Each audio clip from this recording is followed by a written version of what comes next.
For more episode subscribes के novels Hindi channel. मेनू दिखाओ। उपन्यास ऑनलाइन पूरा पढ़ें। उपन्यास बिन। उपन्यास माफिया को जादुई दुनिया में ले जाना। अध्याय 11। आवश्यक जानकारी। माफिया को जादुई दुनिया में ले जाना। C11। आवश्यक जानकारी। पब फ्यूचर द्वारा विज्ञापन। अध्याय 11। आवश्यक जानकारी। 1.5 साल बाद। कुछ महीने पहले अपने पिता से मिली बुरी पिटाई के बाद विसेंट ने काफ़ी समय तक बिना किसी परेशानी के गुजारा था। साथ ही 1 साल से भी ज़्यादा समय तक उसे अपने दोस्तों और सहकर्मियों के साथ मौज मस्ती करने का बिल्कुल भी समय नहीं मिला। जब भी वह घर या अकादमी में पढ़ाई नहीं कर रहा होता तो वह अपने पिता के साथ ही जाता था।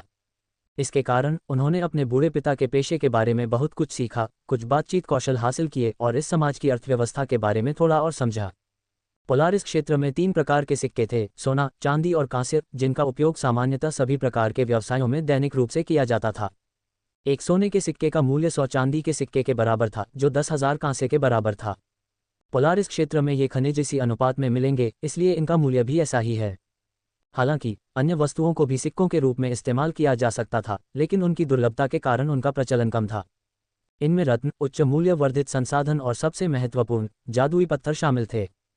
उत्तरार्ध एक विशेष प्रकार का प्राकृतिक संसाधन था जिसका उपयोग जादूगर अपनी गतिविधियों या युद्ध में सहायक वस्तु के रूप में कर सकते थे। वैसे भी यह अंतिम विकल्प निश्चित रूप से सबसे मूल्यवान था और लोग आमतौर पर इसका व्यापार नहीं करते थे जब तक कि व्यापारिक मूल्य बहुत अधिक न हो। वाइस ने अभी तक इनमें से एक भी नहीं देखा था, लेकिन इसके बारे में तब सुना था जब उसने अपने बूढ़े पिता और इस प्रांत के बाहर के एक रईस के बीच एक सौदा देखा था। इस अवधि में वाइस ने पहली बार अपने परिवार के साथ माटेल गांव के बाहर यात्रा की थी, जहां उसने अपने छोटे से गांव से परे एक जादुई और अद्भुत दुनिया को देखा था। इन जिम्मेदारियों के बीच वह, रोरी और इयान फिर से समूहों में चलने लगे थे। इसके विपरीत डेरेक की टीम ने उस दिन सड़क पर हुई लड़ाई के बाद उन्हें परेशान करना बंद कर दिया था। उस दिन डेरेक के 2 दोस्तों की हड्डियां टूट गई थीं और उन्हें पूरी तरह ठीक होने के लिए गांव के बाहर चिकित्सा की आवश्यकता थी। कुछ समय के लिए गांव से बाहर रहने की आवश्यकता के कारण डेरेक के समूह की संख्या अस्थायी रूप से कम हो गई थी, जिससे पीछे रह गए 2 लोगों को अपना मुंह बंद रखने के लिए मजबूर होना पड़ा। जब तक वाइस और रोरी द्वारा घायल हुए दोनों लोग वापस लौटे, इयान के साथ उन दोनों का समूह पुनः एकजुट हो चुका था और उन तीनों को उन चारों के बराबर या उनसे अधिक शक्तिशाली माना जा सकता था। पब फ्यूचर द्वारा विज्ञापन। आखिरकार कुछ महीने पहले वाइस और रोरी का समूह कक्षा 5 में आगे बढ़ गया, जबकि डेरेक का समूह अकादमी से स्नातक हो गया था। इस वजह से उन्होंने तब से एक दूसरे को नहीं देखा है और फिलहाल पिछले मामले को पीछे छोड़ दिया है। इयान को अभी भी रोरी की मां के बारे में सच्चाई नहीं पता थी, लेकिन वह जवाब की तलाश में भी नहीं था। उसने वाइस के बनाए बहाने को स्वीकार कर लिया था और रोरी के साथ अपनी दोस्ती पर वापस लौट आया था। ... माटेल गांव में धूप वाला दिन था, पक्षी चहचहा रहे थे और निवासी अपने काम पर लगे हुए थे। कुछ लोग अपनी छोटी दुकानों में सामान ठीक कर रहे थे, अन्य लोग संसाधनों को खरीदने या उनका व्यापार करने के लिए बाहर गए, जो छोटे मानव समुदायों में आम बात है। वर्तमान उपन्यासों का अनुसरण करें। None OV3LBNCO। इस बीच गांव के कुछ बच्चे अकादमी में थे, जबकि अन्य घर पर थे और उस दिन का इंतजार कर रहे थे जब वे वहां पढ़ने के लिए न्यूनतम आयु तक पहुंचेंगे। इस बीच अकेडमी ऑफ स्टॉर्स भवन के सबसे प्रमुख कमरों में से एक में कक्षा 5 के छात्र उस संस्थान के सबसे सख्त शिक्षक से शिक्षा ले रहे थे, प्रोफेसर जूलियन। यहाँ वर्षों तक अध्ययन करने के बाद एक बार फिर विसेंट, रोरी और इयान का समूह इस शिक्षक की जिम्मेदारी में आ गया था। हालांकि इस व्यक्ति के साथ कक्षा के पहले दिन के विपरीत कक्षा में सभी लोग उसे पहले से ही जानते थे और उससे डरते नहीं थे जैसा कि पहले डरते थे। लेकिन इस व्यक्ति ने इन छात्रों का सम्मान अर्जित कर लिया था और अब उन्हें उन पर इतना कठोर होने की आवश्यकता नहीं थी। तो वह एक और कक्षा शुरू कर रहे थे, कुछ आवश्यक बातों पर बात कर रहे थे। आज हम अंततः जादुई रत्नों और जादुई पेंटाग्रामों का अध्ययन शुरू करेंगे। उन्होंने अपने विद्यार्थियों को गुड मॉर्निंग कहने के तुरंत बाद कहा और बिना किसी कठिनाई के कमरे में शांति स्थापित कर दी। उन्होंने अपने सबसे अच्छे छात्र की ओर देखा और पूछा, विसेंट, क्या तुम मुझे बता सकते हो कि जादुई रत्न क्या होते हैं? विसेंट अपनी सीट से उठे और जोर से बोले, जादुई रत्न अद्भुत वस्तुएं हैं जो परिपक्वता प्राप्त करने के बाद जादुई शरीरों से जुड़ जाती हैं। पशु, मनुष्य और अन्य जादुई प्राणी जागृति समारोह के माध्यम से परिपक्वता प्राप्त करने पर जादुई रत्नों से जुड़ सकते हैं। वह जादुई रत्न जो किसी प्राणी से जुड़ता है वह उसकी विशेषताओं के साथ सबसे अधिक अनुकूल होता है, इसलिए प्रत्येक रत्न के अलग अलग गुण होने तथा प्रत्येक जादूगर पर अलग अलग प्रभाव होने की अपेक्षा की जाती है। जादुई प्राणी के जादुई रत्न से जुड़ने के बाद उनकी जादुई क्षमताएं बहुत बढ़ जाती हैं।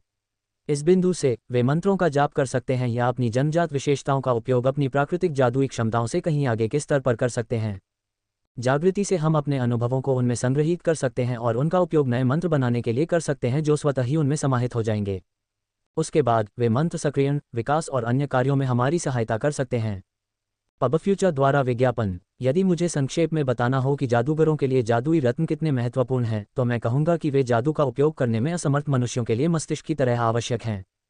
जादूगरों के लिए भी मस्तिष्क महत्वपूर्ण था, लेकिन जादुई रत्न उनकी उसी तरह मदद करते थे जैसे मस्तिष्क सामान्य मनुष्यों की मदद करता था। सरल शब्दों में कहें तो यह ऐसा था जैसे कि अच्छे मस्तिष्क के बिना कोई प्राणी अपनी बुद्धि का विकास करने में असमर्थ हो सकता है, उसी प्रकार जादुई मणि के बिना कोई जादुई प्राणी जादुई भाषा का उपयोग नहीं कर सकता। बिना रत्न के एक जादुई प्राणी पृथ्वी पर एक ऐसे मनुष्य की तरह था जो पढ़ने, बोलने, लिखने या उससे जुड़ी किसी भी चीज़ का उपयोग करने की क्षमता के बिना था। इस तरह से जीना ठीक था, लेकिन ऐसे व्यक्ति को स्वाभाविक रूप से हाशिए पर डाल दिया जाएगा और समय के साथ उनकी वंशावली मिट जाएगी। प्रोफेसर ने सकारात्मक रूप से सिर हिलाया और कहा, विसेंट ने जो कहा वह सही है। जादुई रत्न वे तंत्र हैं जो हमें जादुई भाषा को अधिक आसानी से समझने में मदद करते हैं और इसके माध्यम से हम अपनी विशेषताओं और आत्मीयताओं का बेहतर उपयोग कर सकते हैं। मैजिक पेंटाग्राम्स के बारे में क्या ख्याल है? उसने कमरे में इधर उधर देखा जब तक उसे अपनी दूसरी सबसे अच्छी छात्रा टेसा एस्पर दिखाई नहीं दी। टेसा, क्या तुम मुझे बता सकती हो कि जादुई पेंटाग्राम क्या हैं? वह शर्मिंदा होकर दूसरी ओर देखने लगी क्योंकि उसे नहीं पता था कि यह सब क्या है। हमने अभी तक ये नहीं सीखा है प्रोफेसर। लेकिन क्या तुमने कभी इस बारे में नहीं सोचा? मुझे यकीन है कि तुमने अपने माता पिता और रिश्तेदारों पर जादुई पेंटाग्राम देखे होंगे। उन्होंने जोर देकर कहा, क्योंकि उन्हें पता था कि इन छात्रों को इस बारे में अच्छी जानकारी होनी चाहिए कि यह सब क्या है। इयान ने अपना एक हाथ उठाया और कुछ ही देर बाद उसे बोलने की अनुमति मिल गई। जादुई पेंटाग्राम विशेष चिन्ह हैं जो हमें प्राप्त होते हैं, या यूँ कहें कि जादुई क्षेत्रों में आगे बढ़ने के लिए हमें इनकी आवश्यकता होती है। वे हमें ऐसी क्षमता प्रदान कर सकते हैं जो हमारी विशेषताओं के अनुकूल हो। इयान गलत नहीं है, लेकिन ये सब नहीं है, प्रोफेसर जूलियन ने कहा, बोलते हुए कमरे में घूम रहे थे और ब्लैकबोर्ड पर चित्र दिखाई दिए।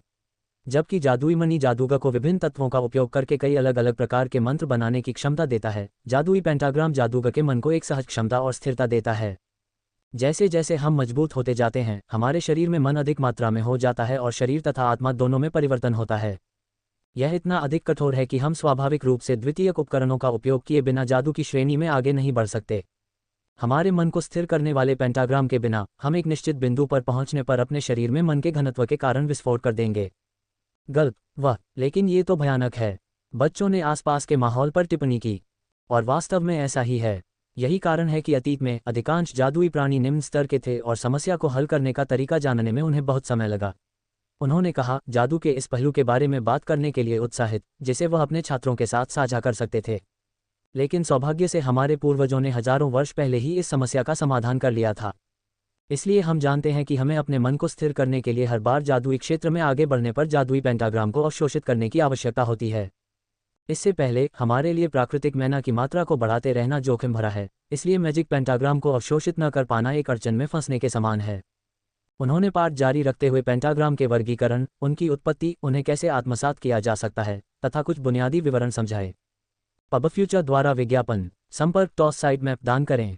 मेनू दिखाओ। उपन्यास ऑनलाइन पूरा पढ़ें। उपन्यास बिन। उपन्यास माफिया को जादुई दुनिया में ले जाना। अध्याय 12 खुशखबरी। माफिया को जादुई दुनिया में ले जाना। C12 अच्छी खबर। पबफ्यूचर द्वारा विज्ञापन। नए अध्याय N0VALIN को पर प्रकाशित किए गए हैं। अध्याय 12 खुशखबरी। कक्षाएं समाप्त होने के बाद घर लौटने पर विसेंट ने पहली बार नीना को लिविंग रूम से गुजरते हुए देखा। ये छोटी लड़की अब लगभग 4 साल की हो गई थी। उसे देखते ही वाइस ने उसे अपनी बाहों में ले लिया और हवा में झुलाने लगा, जबकि वह अपने बड़े भाई के साथ खुशी से खिलखिलाने लगी। बड़े भाई, नीना ने अपनी पतली आवाज में कहा, जबकि केट उसे वाइस के साथ देख रही थी। वह मुस्कुरा रही थी और अपने एक हाथ को उसके पेट पर फिरा रही थी। वह फिर से गर्भवती थी। जब बात बच्चों को जन्म देने की आई तो केट और एंड्रू ने कोई लापरवाही नहीं बरती। 30 वर्ष से कम उम्र की ये दोनों महिलाएं चौथी बार गर्भवती होने वाली थीं। आज तुम्हारी कक्षाएं कैसी रहीं? तुम्हारी बहन को कक्षा 5 से नफरत थी, केट ने पूछा, क्योंकि वह जानती थी कि उसका बेटा उसकी बड़ी बेटी से काफ़ी अलग है। ये बहुत अच्छा था। मैंने मैजिक पेंटाग्राम के बारे में सीखा। उसने नीना की ओर देखते हुए कहा। अरे, तुम कुछ सीखना चाहती हो? क्या? जब वाइस अपनी बहन के कानों में कुछ कह रहा था, तभी 1.5 मीटर लंबी एक महिला, जो बिल्कुल केट जैसी थी, वहां दाखिल हुई। उसके साथ एक युवा गोरा आदमी भी था। मिस फुलर, मैं वादे के अनुसार लॉरेन को वापस ले आया हूँ। सूट पहने इस युवक ने यह बात उस महिला की ओर देखते हुए कही जिसे वह अपनी सास के रूप में चाहता था। केट ने सहानुभूतिपूर्वक मुस्कुराते हुए उससे पूछा, सिलास, क्या तुम चाय लोगे? मैंने अभी अभी थोड़ा पानी उबाला है। ओह नहीं, उसे कुछ काम है माँ। लॉरेन ने सिलास की जगह पर कहा, जिससे वह उसे अलग नज़र से देखने लगा क्योंकि उसके पास करने के लिए कुछ भी नहीं था। इस बीच वाइस ने अपनी आंख के कोने से उस व्यक्ति की ओर देखा जिसे वह नापसंद करता था। वह लॉरेन के मंगेतर उम्मीदवारों में से एक था, जिसके साथ वह हाल ही में परीक्षण के तौर पर बातचीत कर रही थी। वह अपने भावी पति के साथ आत्मीयता की तलाश में अक्सर युवा प्रेमियों के साथ घूमने और भोजन करने के लिए बाहर जाती थी। उसके पास ये चुनने का कोई विकल्प नहीं था कि वह किससे विवाह करेगी, लेकिन वह उन सभी के साथ बातचीत कर सकती थी, बशर्ते कि यह बातचीत से अधिक कुछ न हो। बेशक। पब फ्यूचर द्वारा विज्ञापन। सिलास ने कड़वी मुस्कान के साथ कहा, मैं अब अलविदा कहूँगा। उसके जाने के बाद केवल नीना ही शोर मचाती रही जबकि परिवार के तीनों सदस्य एक दूसरे को देखते रहे। मैं उनमें से हर एक से नफरत करती हूँ, लॉरेन ने अपनी मुट्ठियाँ भींचते हुए कहा, और उसका चेहरा तुरंत बदल गया। मुझे इन गंदे लोगों के लिए क्यों तैयार रहना है? वे सभी विकृत हैं। लॉरेन, शायद तुम जल्दबाजी कर रही हो। जब केट अपनी सबसे बड़ी बेटी से बात करने की कोशिश कर रही थी तो एंड्रू के एक आदमी ने सामने का दरवाज़ा खटखटाया और कहा, युवा वाइस, बॉस प्राइस फॉर्म के गोदाम में तुम्हारा इंतजार कर रहे हैं। ये सुनकर वाइस ने अपनी बहन को उनकी माँ के पास छोड़ दिया और चला गया, क्योंकि वह जानता था कि उसे अपने बूढ़े पिता के साथ जाना है। बाद में मिलते हैं, माँ, नीना, लॉरेन। एक बड़े गोदाम में पहुंचने पर, जहां कई गाड़ियां खड़ी थीं, वाइस ने देखा कि उसके पिता कई लोगों के साथ खड़े थे जो माल लाद रहे थे। वह उसके पास आया और कुछ नहीं बोला, अपने बूढ़े पिता को देखने के लिए तैयार हो गया जैसा कि वह पिछले कुछ महीनों से कर रहा था। सामान्यतः वाइस अपने पिता को अधिकतर समय चुपचाप देखता रहता था, तथा जब भी उसे कोई असामान्य चीज़ दिखती थी या जब उसके पिता ने उसे उससे परिचित नहीं कराया था तो वह प्रश्न पूछता था या उसके प्रश्नों का उत्तर नहीं देता था। एंड्रू की इच्छा थी कि उसका बेटा उससे भी बेहतर वार्ताकार होता, ताकि वह वाइस के मामले में आसानी न ले, ठीक वैसे ही जैसे उसे पढ़ाने वाले व्यक्ति ने भी उसके मामले में आसानी नहीं ली थी। वाइस, आज यहाँ से मॉस्पोस्ट के लिए रवाना होने वाली गाड़ियों में से एक गाड़ी टूट गई है, लेकिन हमें कुछ संसाधन इस शहर में ले जाने होंगे जिसे उस गाड़ी की ज़रूरत है। इसके बिना हम वहाँ अपना काम पूरा नहीं कर पाएंगे।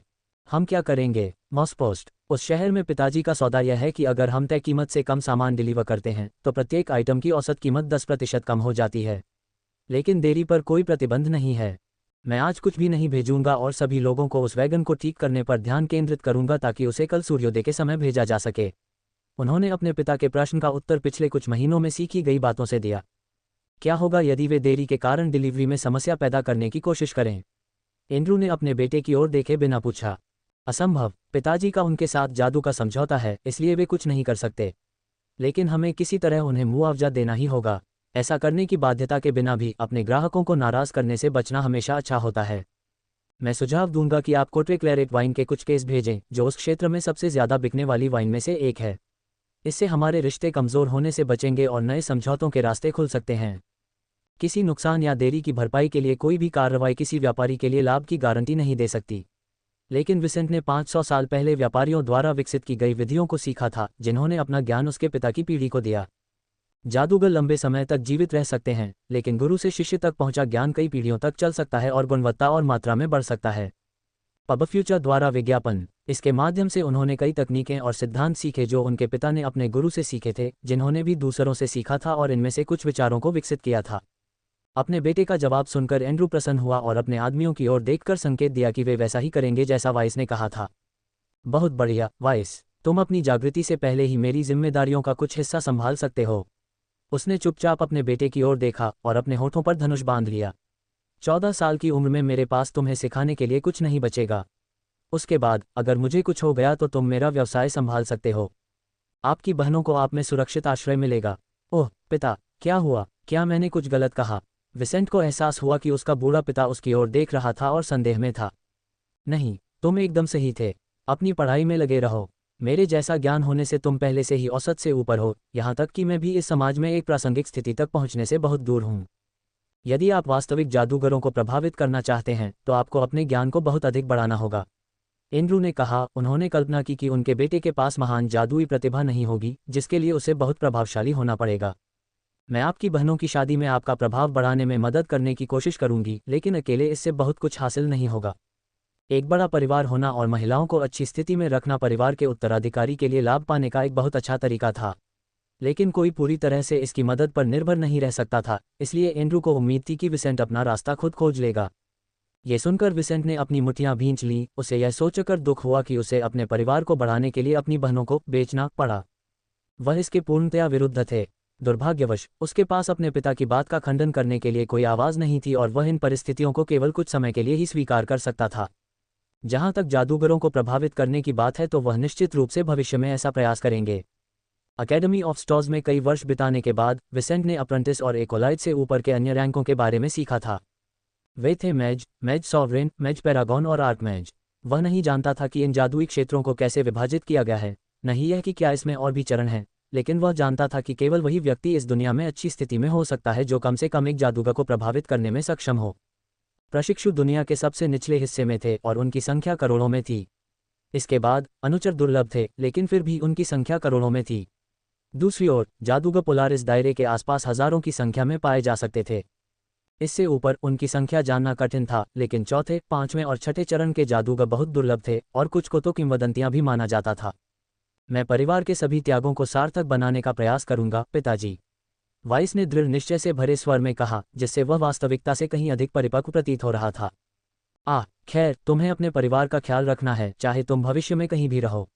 सौभाग्य से तुम्हारी माँ और मैं अभी भी तुम्हारी मदद करने के लिए यहाँ होंगे। वाइस को कुछ अच्छी खबर देने से पहले एंड्रू मुस्कुराया।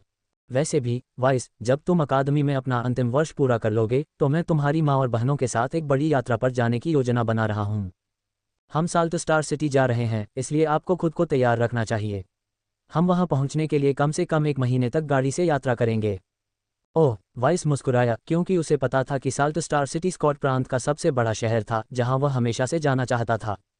अफवाहों के अनुसार साल्ट स्टार सिटी उन गांवों और कस्बों से बिल्कुल अलग था जहां वह गया था, जो अविकसित स्थान प्रतीत होते थे। उसने जो सुना था उसके अनुसार इस शहर में 200,000 से ज्यादा लोग रहते थे। ये पूरे सिडेल साम्राज्य में सबसे बड़े शहरों में से एक था। पब फ्यूचर द्वारा विज्ञापन, संपर्क टॉस साइड मैप दान करें। मेनू दिखाओ। उपन्यास ऑनलाइन पूरा पढ़ें। उपन्यास बिन। उपन्यास माफिया को जादुई दुनिया में ले जाना। अध्याय 13, सर्वश्रेष्ठ छात्र को उपहार। माफिया को जादुई दुनिया में ले जाना। C13, सर्वश्रेष्ठ छात्र को उपहार। पब फ्यूचर द्वारा विज्ञापन। अध्याय 13, सर्वश्रेष्ठ छात्र को उपहार।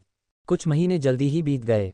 इस अवधि में विंसेंट को अंततः कुछ स्वतंत्रता प्राप्त हो गई थी और अकादमी के बाद उसे अपने दोस्तों के साथ मौज मस्ती करने के लिए कुछ और समय मिल गया था। लेकिन इस समय में जो कुछ भी हुआ था वह कम से कम था। अकेडमी ऑफ स्टॉज में कई सालों तक अध्ययन करने के बाद वाइस, रोरी और इयान आखिरकार स्कूल के अपने आखिरी दिन पर पहुंच गए थे। ... वाइस, रोरी, अब से तुम क्या करोगे? मेरे माता पिता मुझे साल्ट स्टार सिटी में रॉयल अकादमी में दाखिला दिलाने की कोशिश कर रहे हैं। इयान ने अपने दोस्तों से मुस्कुराते हुए कहा। वह अपने 10वें जन्मदिन का बेसब्री से इंतजार कर रहा था और उस शहर की यात्रा कर रहा था। वाइस और रोरी इयान के साथ साथ चल रहे थे, दोनों की पीठ पर बैग थे। वे सभी काफी बड़े हो गए थे और धीरे धीरे किशोरावस्था की ओर बढ़ रहे थे, जो शारीरिक परिपक्वता का वह दौर है जो इस संसार में मनुष्यों में 10 से 14 वर्ष की आयु के बीच होता है। 14 वर्ष की आयु में न केवल उनकी जादुई क्षमताएं जागृत हो रही थीं, बल्कि वे वयस्क भी हो रहे थे और स्थानीय मानकों के अनुसार उन्हें वयस्क माना जाने लगा था। इस प्रकार लगभग 10 वर्ष की आयु में ही उनकी ऊंचाई 1.4 से 1.5 मीटर तथा वजन 35 से 45 किलोग्राम हो गया। उनके शरीर पर जगह जगह बाल उगने लगे थे और उनकी आवाज़ें धीरे धीरे गहरी होती जा रही थीं। उनमें से प्रत्येक किसी न किसी चीज़ में अधिक उन्नत था। विसेंट, विशेष रूप से, सबसे प्रभावशाली आवाज़ वाला था। फिर उन्होंने कहा, मुझे आशा है कि मैं भी तुम्हें वहाँ देखूंगा। मेरा इरादा साल्ट स्टार सिटी रॉयल अकादमी में शामिल होने का नहीं है, लेकिन मेरे पिता को वहाँ काम है, जिसके कारण मेरा परिवार कुछ महीनों के लिए वहाँ रहेगा। हम 1 सप्ताह में यात्रा पर जाएंगे, इसलिए मैं कुछ समय के लिए मार्टेल गांव से दूर रहूंगा।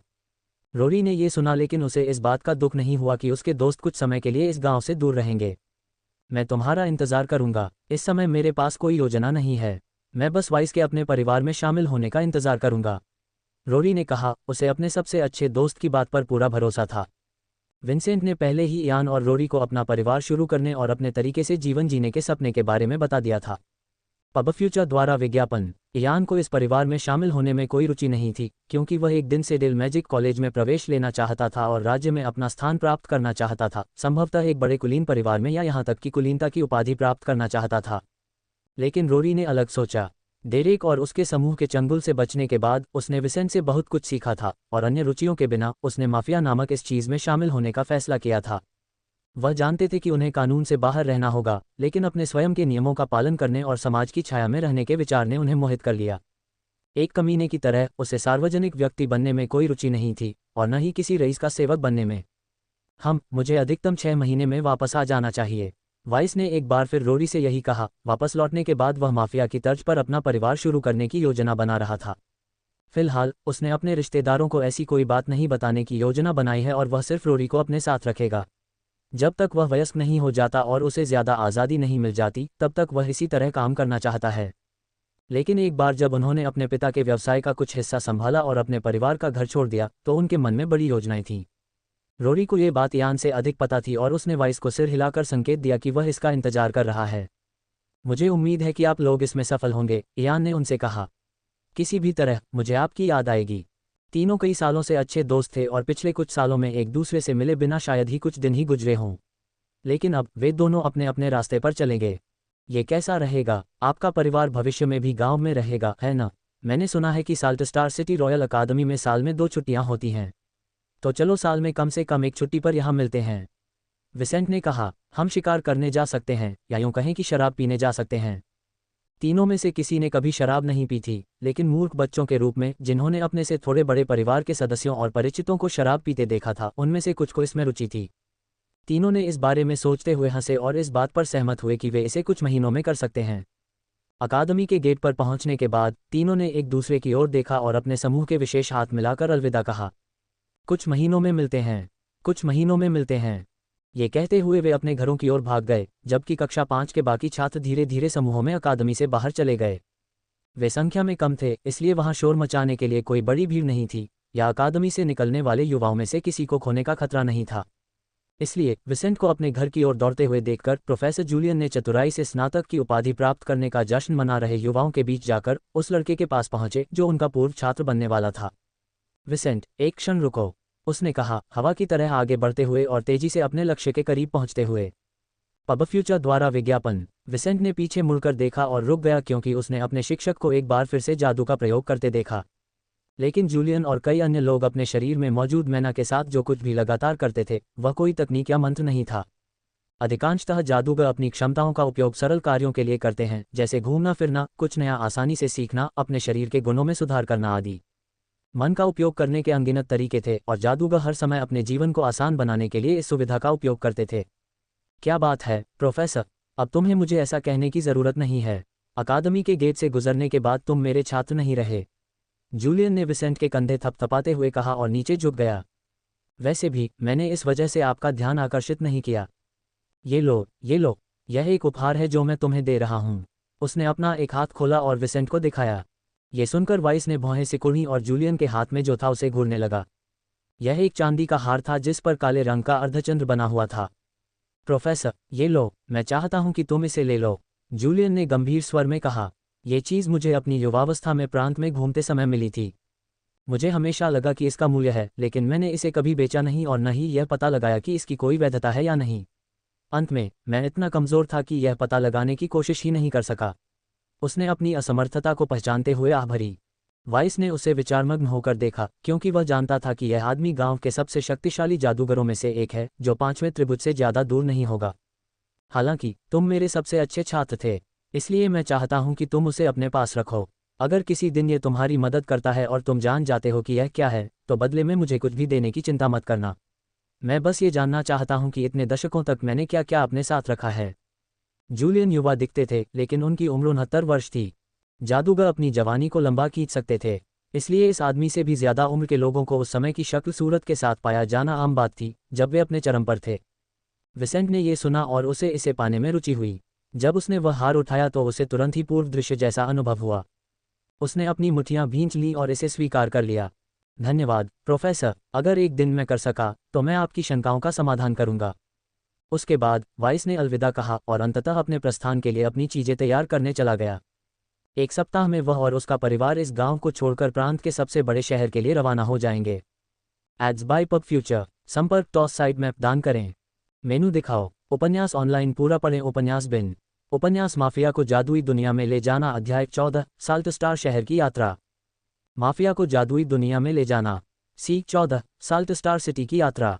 पब फ्यूचर द्वारा विज्ञापन। अध्याय 14 साल्ट स्टार शहर की यात्रा। फुलर परिवार की यात्रा से पहले के अंतिम कुछ दिन सुचारू रूप से गुजरे। विसेंट धीरे धीरे स्टार अकादमी के स्नातक के रूप में अपनी नई वास्तविकता के अभ्यस्त हो रहा था। इयान पहले ही साल्ट स्टार सिटी में अपने चाचा चाची के घर के लिए रवाना हो चुका था, जहां उसे 2 महीने से भी कम समय में शहर में रॉयल अकादमी में परीक्षा देनी थी। यदि वह पास हो गया तो वह अगले पूरे वर्ष तक वहीं रहेगा, जब तक कि उसे मार्टेल गांव में अपने पुराने मित्रों और परिवार से मिलने के लिए वापस लौटने का समय नहीं मिल जाता। दूसरी ओर वाइस ने इन दिनों अपना ध्यान अपनी चीज़ों को तैयार करने और यथासंभव प्रशिक्षण पर केंद्रित कर रखा था, क्योंकि वह अगले कुछ सप्ताहों तक यात्रा पर रहेगा और प्रशिक्षण नहीं ले पाएगा। अपने पिता के प्रति उनकी जिम्मेदारियां अब भी बनी हुई थीं। इन दिनों वे कम सीख रहे थे और अधिक मदद कर रहे थे, तथा उनके कर्तव्य भी अधिक थे। इस प्रकार समय तेजी से बीत गया और अंततः इस नए दिन की सुबह में वह और उसका परिवार एक गाड़ी में सवार होकर गांव से निकल पड़े, जो उन सभी के लिए पर्याप्त बड़ी थी। जबकि पक्षी चहचहा रहे थे और इस गांव की कच्ची सड़कें अभी भी शांत थीं तथा कई निवासी अभी भी सो रहे थे, फुलर परिवार की गाड़ी के घोड़ों ने उसे खींचना शुरू कर दिया। गाड़ी के आगे 3 आदमी बैठे थे, एक बूढ़ा कोचवान जिससे वाइस कभी कभी सलाह मांगता था और सवालों के जवाब पाता था, और 2 जादूगर योद्धा। योद्धाओं का अपना वर्गीकरण था। उन्हें जनरल कहा जाता था और उन्हें स्तर 1 और 9 के बीच विभाजित किया जाता था। माना जाता है कि स्तर 9 के जनरल के पास जादूगर के बराबर युद्ध शक्ति होती थी। इन 2 जनरलों में से एक लेवल 6 पर था और दूसरा लेवल 7 पर था। दूसरी ओर विसेंट, उसकी बहनें, पिता और माँ गाड़ी के अंदर थे। लॉरेन एक दरवाजे के पास खड़ी थी, जबकि नीना उसके और वाइस के बीच में थी। उनके सामने एंड्रू और केट खड़े थे। दोनों मुस्कुरा रहे थे, लेकिन यह महिला कुछ थकी हुई लग रही थी। माँ, क्या आप ठीक हैं? लॉरेन ने अपनी माँ के माथे से पसीना टपकता देखकर पूछा। मैं ठीक हूँ प्रिय, बस मैं जल्दी थक जाती हूँ, केट ने मुस्कुराते हुए कहा। तुम्हारा भाई मेरे लिए बहुत भारी है, इसलिए मैं जल्दी थक जाती हूँ। केट अभी भी गर्भवती थी, लेकिन उसके चौथे बच्चे की जन्मतिथि बहुत दूर नहीं थी। यह अधिकतम 2 महीने में हो जाना चाहिए, जब वे पहले से ही साल्ट स्टार सिटी में थे। अपनी माँ की बात सुनकर वाइस ने आशा व्यक्त की कि उसका छोटा भाई शीघ्र ही जन्म लेगा, न केवल इसलिए कि वह उससे मिल सकेगा, बल्कि इसलिए भी कि उसकी माँ भी सामान्य अवस्था में लौट सकेगी। पब फ्यूचर द्वारा विज्ञापन। वाइस अपने परिवार से बहुत प्यार करता था और उसे कई भाई बहन रखने से कोई ऐतराज नहीं था, लेकिन इस दुनिया में गर्भधारण करना धरती से भी ज्यादा खतरनाक था। इससे वह चिंतित हो गया, इसलिए वह अपनी माँ की स्थिति के बारे में चिंतित होने से खुद को नहीं रोक सका। सौभाग्य से उसके परिवार के पास एक अच्छे डॉक्टर को पढ़ाने के लिए पर्याप्त धन था और उसकी माँ और छोटे भाई के लिए हालात इतने खराब नहीं थे। पिताजी, हमें अपने गंतव्य तक पहुंचने में कितना समय लगेगा? छोटी नीना, जो अभी 4 साल की है, ने अपने बूढ़े पिता की आंखों में देखते हुए बहुत बेचैनी के साथ पूछा। एंड्रू ने छोटी नीना की ओर देखा और उसके होंठ खुल गए, जिससे उसके बिल्कुल सफ़ेद दांत दिखने लगे। ये जल्दी नहीं होगा नीना, लेकिन मैं वादा करता हूं कि यह मज़ेदार होगा। जब तक हम अपने गंतव्य तक नहीं पहुंच जाते, तब तक हम कुछ स्थानों को जान लेंगे, इसलिए आपको कई नए दृश्य देखने को मिलेंगे। हे, मैं इंतजार नहीं कर सकती, उसने कहा। लॉरेन ने अपनी आंखें बंद कर लीं और सिर हिलाया। नया नज़ारा, इसका मतलब है कि हम इस गाड़ी में काफ़ी समय तक फंसे रहेंगे। उसकी सोच निराशावादी थी, लेकिन आंतरिक रूप से उसकी भावनाएं बहुत बुरी थीं। लॉरेन का दम घुट रहा था। वह लगातार अपने बगल में लगे दरवाजे के हैंडल से छेड़छाड़ कर रही थी। उसे लग रहा था कि वह किसी भी समय दरवाजे को खोलकर भाग सकती है। यह अध्याय नवंबर ALBIN-CO द्वारा अपडेट किया गया है। इस यात्रा के अंत में वह 14 वर्ष की हो जाएगी और जागृति से गुजरेगी, जो अविश्वसनीय है। लेकिन वह एक महिला थी और उसकी सगाई भी बहुत जल्द घोषित हो जाएगी। लॉरेन ने आह भरी और इस परिवार की गाड़ी मार्टेल गांव से निकल गई तथा साल्ट स्टार सिटी की लंबी यात्रा शुरू हो गई। साल्ट स्टार सिटी स्कॉट प्रांत से मार्टेल गांव के बिल्कुल विपरीत छोर पर था। ये परिवार अपने गंतव्य तक जल्दी नहीं पहुंच सका, क्योंकि यह 400,000 वर्ग किलोमीटर से अधिक का क्षेत्र था। उनके घोड़े तेज थे, लेकिन सेडेल साम्राज्य में पृथ्वी जैसी पक्की सड़कें नहीं थीं। गाड़ियों के पहिए टूट जाते थे। निम्न स्तर के जादूगरों को आराम करने और खाने की जरूरत होती थी, और अगर वे अपना सही तरीके से ख्याल नहीं रखते थे तो वे बीमार पड़ जाते थे। इसलिए इस तरह की लंबी यात्रा में किसी न किसी तरह से समय लग जाता था। लेकिन केवल इतना ही नहीं, बल्कि एक जादुई दुनिया में जंगल और सड़कें खतरों से भरी जगहें थीं। न केवल अन्य मनुष्य और जानवर किसी भी समय परेशानी पैदा कर सकते हैं, बल्कि वनस्पति भी पूरे समूह को पीड़ित कर सकती है। यदि कोई व्यक्ति लापरवाही से पोलारिस क्षेत्र से यात्रा कर रहा हो, तो वह आसानी से जहरीले पौधों द्वारा छोड़े गए विषाक्त पदार्थों को सांस के माध्यम से अंदर ले सकता है, परजीवियों द्वारा उसका मान चूसा जा सकता है, उसे मान संबंधी बीमारियां हो सकती हैं, इत्यादि। और इसलिए फुलर परिवार समूह धीरे धीरे यात्रा करता था, जिससे नीना को नए परिदृश्यों का अनुभव करने के लिए पूरा समय मिल जाता था। पब फ्यूचर द्वारा विज्ञापन।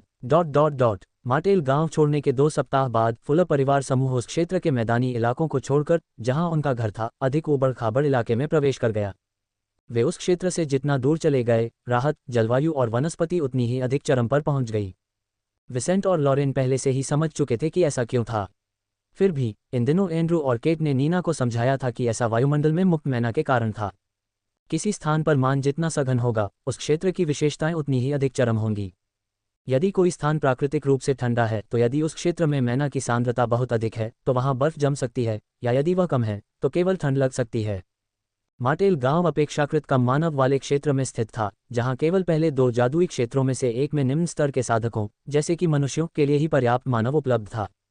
दूसरी ओर जैसे जैसे वे साल्ट स्टार सिटी की ओर बढ़ते गए, वैसे वैसे वे अधिक सघन माने वाले क्षेत्र के करीब आते गए, जहां अधिक शक्तिशाली प्राणी विकसित हो सकते थे।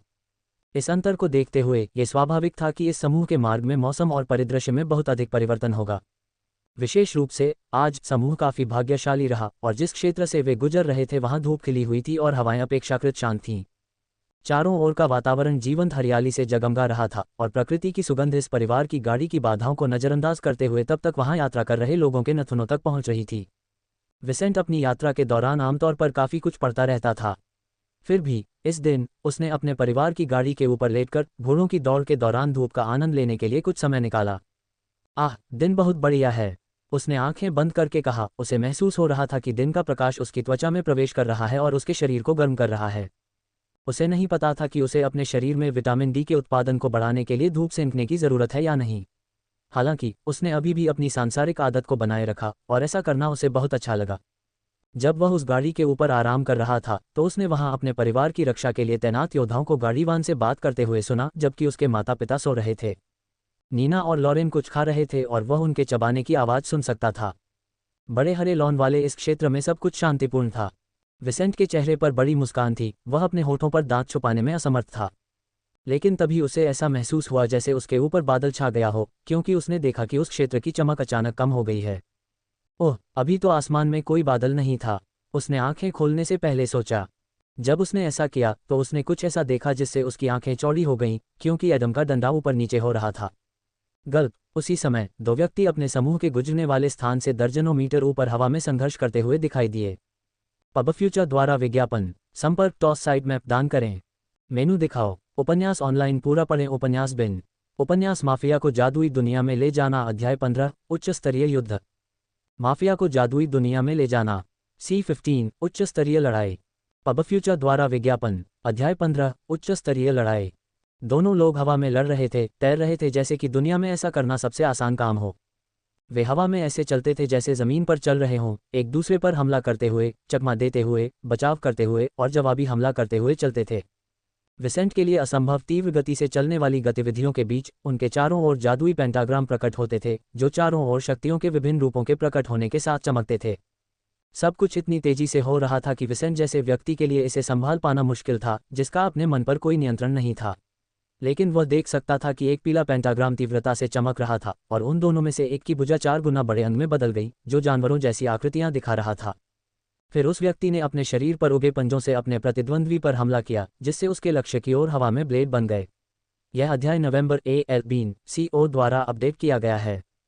स्विश। दूसरा व्यक्ति तेजी से इस हमले के विरुद्ध आगे बढ़ा, जबकि उसके सामने एक हरे रंग का पेंटाग्राम चमक उठा। उस हरे रंग के पेंटाग्राम से अंतरिक्ष के शून्य से कुछ उभरने लगा, जैसे कि वह एक अंतरिक्ष पोर्टल हो। जल्द ही इस जादूगर के सामने एक विशाल सुनहरी ढाल जम गई, जो फुल परिवार की गाड़ी के समान ठोस प्रतीत हो रही थी। विसेंट ने अपना मुंह खोला, इन गतिविधियों को देखा तथा इन दोनों की लड़ाई के कारण उत्पन्न अशांति को नोटिस करने के बाद बीते कुछ क्षणों में उसने कई चीजों को पहचाना। जादुई सम्राटों। एंड्रू ने अपनी गाड़ी की खिड़की से बाहर देखा और चिल्लाया। उसे विश्वास नहीं हो रहा था कि ठीक इसी जगह पर 2 ऐसे शक्तिशाली जादूगर प्रकट हुए थे। क्या वे जादुई शासक हैं? वाइस ने आश्चर्य से कहा, जबकि लॉरेन मुंह खोले खिड़की से बाहर देख रही थी। जादुई संप्रभु। इससे कम नहीं कि उस व्यक्ति के पास एक हरा जादुई पेंटाग्राम है। जादुई पेंटाग्राम का अपना वर्गीकरण था। वे अपनी उत्पत्ति के अनुसार गुणवत्ता में भिन्न थे, जो निम्न क्रम में सबसे खराब से लेकर सबसे अच्छे तक थे। लाल, नारंगी, पीला, हरा, सियान, इंडिगो और बैंगनी। वाइस ने जो जादू सिद्धांत सीखा था उसके अनुसार लाल जादुई पेंटाग्राम प्रत्येक 10 प्राकृतिक जादुई प्राणियों में 1 के अनुपात में पाया जा सकता है। दूसरे शब्दों में, उन्हें ढूंढना आसान था और उन्हें आत्मसात करना, यहाँ तक कि शुरुआती जादूगरों के लिए भी, कठिन नहीं होना चाहिए। नारंगी वाले 1 से 200 के अनुपात में, पीले वाले 1 से 4000 के अनुपात में, हरे वाले 1 से 80,000 के अनुपात में, सियान वाले 1 से 1600 के अनुपात में, इंडिगो वाले 1 से 32,000 के अनुपात में और बैंगनी वाले 1 से 640,000 के अनुपात में पाए जा सकते हैं। लेकिन वाइस को पता था कि यह रिकॉर्ड इस जादुई सभ्यता द्वारा सूचीबद्ध जानकारी पर आधारित था। व्यवहार में ऐसे पेंटाग्राम को ढूंढना अधिक कठिन या आसान हो सकता है। पब फ्यूचर द्वारा विज्ञापन, ये केवल एक संभावना थी, इसलिए एक स्थान पर या तो ऐसे संसाधन या स्थान हो सकते थे जो बैंगनी जादुई पेंटाग्राम उत्पन्न करने में सक्षम हो, या फिर कोई भी न हो। हरे जादुई पेंटाग्राम वाले उस व्यक्ति को देखकर उन्होंने एक अत्यंत विशेषाधिकार प्राप्त और भाग्यशाली व्यक्ति को देखा जो इस दुनिया में उन कुछ लोगों में से एक था जिनके पास इतना उच्च स्थान था। क्या मैं भी वैसा बन पाऊंगा? वह सोच रहा था, क्योंकि वह चमकती आंखों से उस क्षण तक की लड़ाई का थोड़ा बहुत हिस्सा देख रहा था। वाइस की नज़दीकी निगरानी के बीच उसके पिता ने अपनी गाड़ी के आगे बैठे लोगों को चिल्लाकर कहा, जल्दी करो, हमें जितनी जल्दी हो सके यहाँ से निकालो। 2 संप्रभुओं की लड़ाई के पास रहना हमारे लिए बहुत खतरनाक है, उसने उत्तेजित स्वर में कहा और उसे ठंडा पसीना आ गया। प्रारंभिक आश्चर्य के बाद उनका तर्कशील पक्ष सामने आया और उन्होंने वह आदेश दिया जो उन्हें देना चाहिए था। जबकि कोचवान वह कर रहा था जो उसे करना चाहिए था, आसमान में लड़ रहे 2 व्यक्ति अपने प्रहारों के बीच बातें कर रहे थे। आज तुम्हारा अंत होगा, बूढ़े कीड़े, बेहतर पेंटाग्राम सेट वाले ने कहा, जबकि उसका एक और पेंटाग्राम चमक उठा जो इस बार पीला दिख रहा था। मलिक, इतना आश्वस्त मत हो। चूंकि मेरे पास पेंटाग्राम का आदर्श सेट नहीं है, इसलिए मैं तुम्हारी जाति को पूरी तरह से मिटा सकता हूं। इस व्यक्ति के पैरों पर एक और पीला पेंटाग्राम चमक रहा था, जबकि उसके माथे पर स्थित जादुई मणि लगातार उसके पेंटाग्राम की ओर उसकी मैना को परिष्कृत कर रही थी। तभी अंतरिक्ष से एक विशालकाय पार्श्विक प्राणी का कंकाल प्रकट हुआ, जिसने पहले अपना एक पंजा दिखाया तथा फिर अपना पूरा रूप दिखाया। ये कंकाल भूरे रंग में चमक रहा था, जबकि इसकी आंखों के स्थान पर 2 पीली रोशनियां थीं। इससे एक घातक सनसनी फैलती थी और आसपास के मीलों तक के किसी भी प्राणी के रोंगटे खड़े हो जाते थे, क्योंकि यह किसी भी क्षण अपने चेहरे की हड्डियां हिलाता था और चीखता था। इसके साथ ही मलिक के पीछे एक पीले रंग की आकृति प्रकट हुई, जिसकी आंखें इस तरह चमक रही थीं कि ऐसा लग रहा था कि वे किसी भी क्षण फट जाएंगी। डेक्स, मलिक, दोनों ने अपने आसपास की हर चीज को नजरअंदाज कर दिया और एक बार फिर एक दूसरे पर दौड़े तथा अपनी पूरी ताकत से हमला कर दिया। सुनहरे रंग की आकृति वाली आंखें, जो बिल्कुल एक महिला के शरीर जैसी लग रही थीं, फट गईं और बिजली का एक भव्य पीला बोल्ट डेक्स के शरीर की ओर चला गया। इसके साथ ही उस पार्श्विक कंकाल ने अजीब तरह से अपना मुंह जितना संभव था उतना खोल दिया और एक भयंकर गर्जना हुई, जिससे आसपास के वातावरण में तीव्र कंपन उत्पन्न हो गया।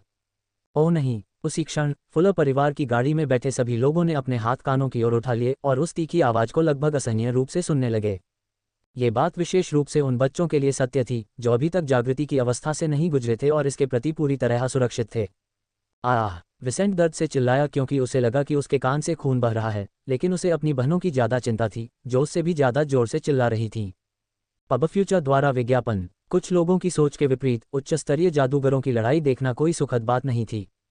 शक्तिशाली लोगों को लड़ते हुए देखकर हम बहुत कुछ सीख सकते हैं, लेकिन विशेषज्ञों के बीच एक घातक लड़ाई आसपास के सभी लोगों को खतरे में डाल सकती है। पहली बार जादूगरों को वास्तविक रूप से लड़ते हुए देखकर विसेंट को तुरंत एहसास हुआ कि ये दुनिया वास्तव में पृथ्वी से कहीं अधिक खतरनाक है। इतना ही नहीं, बड़ी शक्ति के साथ बड़ी जिम्मेदारी भी आए। उन दोनों को इस बात की जरा भी परवाह नहीं थी कि आसपास कौन है, और अब वाइस का पूरा परिवार खतरे में था। अरे कृपया कृपया रुकें, उसने चिल्लाने की कोशिश की, लेकिन उसकी आवाज़ गाड़ी में बैठे लोगों तक भी नहीं पहुंची। इसी बीच आसमान में दोनों हमले आपस में टकराए, जिससे एक ने दूसरे का ध्यान मुख्य लक्ष्य से हटा दिया। लॉरेन ने खिड़की से बाहर देखा और देखा कि उस छाया की आंखों से आने वाली प्रकाश किरण उसके प्रतिद्वंद्वी के कौशल की ध्वनि तरंगों से उत्पन्न मानस के कंपन से टकराकर उसकी गाड़ी की ओर आ रही है। नहीं, वह चिल्लाई, उसकी आंखों में दर्द महसूस हुआ। कुछ ही क्षण बाद डेक्स के हमले से विक्षेपित प्रकाश किरण लगभग इस परिवार की गाड़ी से टकराई, जिससे जिस तरफ से वे गुजरे थे उस तरफ की जमीन पिघल गई। आह! एंड्रू, हमें पैदल ही भागना होगा। अगर हम इसी तरह चलते रहे तो हम सब मर जाएंगे, केट ने अपने पति से कहा, यह देखकर कि वह पहले से ही लॉरेन और नीना की मदद करने की कोशिश कर रहा था। यह आदमी पसीने से तरबतर था, लेकिन उसने भागकर अपनी किस्मत आजमाने का कठिन निर्णय लिया। चलो चलें, उसने अपनी पत्नी से कहा, यह उम्मीद करते हुए कि वह आगे बढ़ेगी। जब वे उस गाड़ी से बाहर निकले तो उसने वहां मौजूद 3 लोगों को देखा और अपने मन का इस्तेमाल करके उनसे बात करने के लिए कहा, तुम में से एक आगे बढ़ो और दूसरा विसेंट को ले लो, हम पैदल ही भाग जाएंगे। ठीक है, कोचवान और एक अन्य व्यक्ति तुरंत गाड़ी से उतरकर आगे भागे और केट तथा परिवार के बाकी सदस्यों से कुछ कदम आगे निकल गए। एंड्रू ने अपनी दोनों बेटियों को गोद में ले रखा था और विसेंट पहले से ही जनरल के कंधों में से एक पर था। उस आदमी द्वारा उठाए जाने के दौरान विसेंट ने पुनः आकाश की ओर देखा और उन सभी लोगों के पेंटाग्राम देखे। उनमें से एक में लाल, नारंगी, पीला और हरा रंग था। पोलारिस दायरे में जादू के चरण में किसी के लिए यह आदर्श संयोजन है, लेकिन दूसरे में थोड़ी कमी थी और उसमें केवल लाल, नारंगी, पीला और पीला रंग था। खैर, सभी पेंटाग्राम उनके हमलों के चारों ओर एकत्रित हो गए, जिससे उनकी तीव्रता अधिकतम हो गई। मरना, यह अंत है, डैक्स। दोनों हमले लगातार टकराते रहे, जिससे उनकी कुछ शक्ति आसपास के क्षेत्र में फैल गई, जबकि धीरे धीरे मलिक अपने प्रतिद्वंद्वी के ध्वनि अवरोध को भेदने में सफल हो गए। जब ऐसा हुआ तो उस क्षेत्र के आसमान में एक विशाल विस्फोट दिखाई दिया। बूम। पब फ्यूचर द्वारा विज्ञापन। संपर्क टॉस साइट मैप दान करें। मेनू दिखाओ। उपन्यास ऑनलाइन पूरा पढ़ें। उपन्यास बिन। उपन्यास माफिया को जादुई दुनिया में ले जाना। अध्याय 16, त्रासदी। माफिया को जादुई दुनिया में ले जाना। त्रासदी। पब फ्यूचर द्वारा विज्ञापन। अध्याय 16, त्रासदी। बूम। जब मलिक के हमले ने डेक्स की शक्ति को पराजित कर दिया तो उसके पीछे के सुनहरे सिलहूट से आने वाली लेजर किरण ने अंततः ध्वनि अवरोध को पार कर लिया, जिससे वह उसके दुश्मन तक नहीं पहुंच सकी। जब ऐसा हुआ तो विशाल पार्श्विक कंकाल टूटकर अनगिनत टुकड़ों में बिखर गया। उस क्षण जबकि वाइस का परिवार पैदल भागने की कोशिश कर रहा था, इस संघर्ष के शेष हमले अभी भी आसपास के वातावरण को प्रभावित कर रहे थे। लेजर से जमीन पिघल रही थी और ध्वनि तरंगें अभी भी हवा में फैल रही थीं। नीना पहले ही अपने पिता की बाहों में गिर चुकी थी, जबकि लॉरेन के कान, आंख और नाक से खून बह रहा था। विसेंट की हालत उनसे कम खराब थी, लेकिन वह मुश्किल से कुछ सुन पा रहा था क्योंकि वह पास के लॉन को नष्ट होते देख रहा था। लेजर से जमीन पिघल रही थी, जबकि ध्वनि तरंगों से उस क्षेत्र के छोटे छोटे पौधे नष्ट हो रहे थे। लेकिन जब हवा में मौजूद विशालकाय कंकाल फटा तो उसके टुकड़े आसमान से गिरने लगे, जिससे उल्कापात जैसा कुछ हुआ। जब हड्डियों के पहले टुकड़े पास में गिरे तो पूरे आसपास भूकंप फैल गया। मिट्टी के टुकड़े हवा में उड़ते हुए गाड़ी जितने बड़े गड्ढों में तब्दील हो जाते। इसी दौरान आसपास की कुछ वनस्पतियों में आग लग जाती। विसेंट ने यह सब सिर्फ एक नज़र से देखा, क्योंकि उसने महसूस किया कि इस भागने के प्रयास के दौरान क्षेत्र से आने वाली तेज हवाएं उसके बालों को हिला रही थीं। धमाका। उनके परिवार की गाड़ी उन हड्डियों के टुकड़ों में से एक से टकरा गई, जिससे वह अनगिनत टुकड़ों में बिखर गई। अरे वाह, क्या हो रहा है? हम इसमें क्यों शामिल हैं? उसने सोचा। उसे बहुत पसीना आ रहा था और सीने में दर्द हो रहा था। धमाका। हड्डी का एक और टुकड़ा उसके पास गिरा, जहां से वह और उसका परिवार गुजर रहे थे, और उन्होंने तुरंत अपनी दिशा बदल ली। पब फ्यूचर द्वारा विज्ञापन। लेकिन जब वे ऐसा कर रहे थे तब भी वहां मौजूद सभी लोग गंदगी से सने हुए थे और भागने की कोशिश में पूरी तरह गंदे हो रहे थे। यह उचित नहीं है। हमारी योजनाओं को क्यों बाधित किया जाना चाहिए और हमारे जीवन को क्यों खतरे में डाला जाना चाहिए, सिर्फ उन लोगों के साथ झगड़े के कारण जिन्हें हम जानते तक नहीं हैं। उसने ऊपर देखा। उसे वे आवाज़ें याद आ रही थीं जो उसने अपने कानों को चोट पहुंचाने से पहले सुनी थीं। इस बीच उसने उन लोगों के चेहरे देखे। एक अधेड़ उम्र का काले बालों वाला आदमी था और दूसरा अपेक्षाकृत युवा, गोरा और नीली आंखों वाला। जैसे ही वह भागते हुए अपने परिवार की ओर देखने लगा और यह सोचते हुए कि वह अपने पिता को वह सब बताएगा जो उसने देखा और सुना था, उसने देखा कि कुछ ऐसा हो रहा है जो उसके नियंत्रण से बाहर है। अचानक एक घोड़े के बराबर हड्डी का टुकड़ा उसके ऊपर गिरा, जहां से उसकी मां गुजर रही थी। एक क्षण में वाइस को लगा कि उसकी रीढ़ ठंडी हो गई है और उसके दिल में एक ऐसी जकड़न पैदा हो गई कि कुछ क्षण के लिए उसकी सांस रुक गई, क्योंकि उसने अपनी मां और उसके ऊपर हड्डी के उस टुकड़े को देखा था। अगले ही पल उसकी मां दिखाई नहीं दी और वह हड्डी जमीन में धंस गई। नहीं, एंड्रू ने अपने सामने ये भयानक दृश्य देखा और पूरी सांस के साथ चीखने लगा, यहाँ तक कि नीना और लॉरेन भी उसकी बाहों में थीं। क्या हुआ? क्या हुआ? लॉरेन चिल्लाए। मैं देख नहीं सकती। लेकिन एंड्रू फर्श पर घुटनों के बल गिर पड़ा और कुछ भी नहीं बोल सका। उसके मन में जो कुछ भी था वह सब उसी क्षण गायब हो गया, तथा उसके मन में सबसे अधिक पीड़ा उमड़ पड़ी। उसका मन अचानक वास्तविकता से कट गया, क्योंकि उसने अपने जीवन का सबसे बड़ा प्यार खो दिया था। उसका दर्द शारीरिक नहीं बल्कि भावनात्मक था, सबसे बुरा। विसेंट की आंखों से आंसू बहने लगे और वह उस स्थान की ओर देखने लगा जहां केट हमेशा के लिए गायब हो गई थी। माँ। वह उसे ले जा रहे योद्धा से संघर्ष करने लगा तथा छूटने और अपनी माँ के पास भागने की कोशिश करने लगा। मुझे जाने दो, मुझे जाने दो, मैं अपनी माँ को बचाने जा रहा हूँ। विसेंट को पकड़े हुए आदमी को इस स्थिति में बहुत बुरा लगा, लेकिन उसने इस लड़के को जाने नहीं दिया। उसने इस बच्चे की लातों और मुकों को अनदेखा किया और भागता रहा, उस गड्ढे से बचता रहा जहां वाइस की माँ और कोचमैन कुचलकर मर गए थे। पब फ्यूचर द्वारा विज्ञापन। वेस्ली, मिस्टर फुलर को बुलाओ, हम उन्हें पीछे नहीं छोड़ सकते, उस योद्धा ने आगे खड़े अपने साथी से चिल्लाकर कहा। उस आदमी ने पीछे मुड़कर देखा और तेजी से मुड़कर अपने ठेकेदार तक पहुंचने की पूरी कोशिश की। इस सब के बीच विसेंट अंततः इसे और सहन नहीं कर सका और उसने धीरे धीरे अपने स्ट्रोक की ताकत कम कर दी तथा उसे सोने की तीव्र इच्छा होने लगी। माँ, आप कहाँ हैं? प्लीज़ मुझे छोड़कर मत जाना। इस अंतिम विचार के साथ विसेंटे निराश, भयभीत होकर गिर पड़ा, लेकिन साथ ही वह इस त्रासदी के लिए जिम्मेदार लोगों से क्रोधित और घृणा करने लगा। 6 घंटे बाद उन शक्तिशाली जादूगरों के बीच लड़ाई के बाद वह समूह, जो किसी और की लड़ाई के बीच में होने के भयानक परिणाम भुगत रहा था, अंततः एक शांत स्थान पर पहुंचने में कामयाब रहा। कई घंटों तक पैदल चलने के बाद दोनों योद्धा वाइस, उसकी बहनों और उसके पिता को एक गुफा के आसपास ले जाने में कामयाब रहे, जहां वे अब पिछली घटनाओं से बच रहे थे। उस महान लड़ाई के बाद अगले कुछ घंटों तक आसपास के वातावरण में अशांति बनी रही, इसलिए लड़ाई खत्म होने के बाद भी युद्ध के आसपास का वातावरण उस टकराव के परिणामों से पीड़ित रहा। इसलिए दोनों व्यक्ति अब उस गुफा के प्रवेश द्वार को देख रहे थे तथा जो कुछ अभी अभी हुआ था उसे याद करके आहें भर रहे थे। जादूगर सम्राट, मैंने नहीं सोचा था कि वे इतने शक्तिशाली होंगे, दोनों जनरलों में से कमजोर ने कहा। जब उसने धूसर आकाश और क्षितिज पर कुछ बिजली चमकती देखी तो उसने आह भरी। चौथे चरण का जादूगर बहुत शक्तिशाली होता है, उसके बॉस ने कहा, और संप्रभुओं का संघर्ष सरल नहीं है।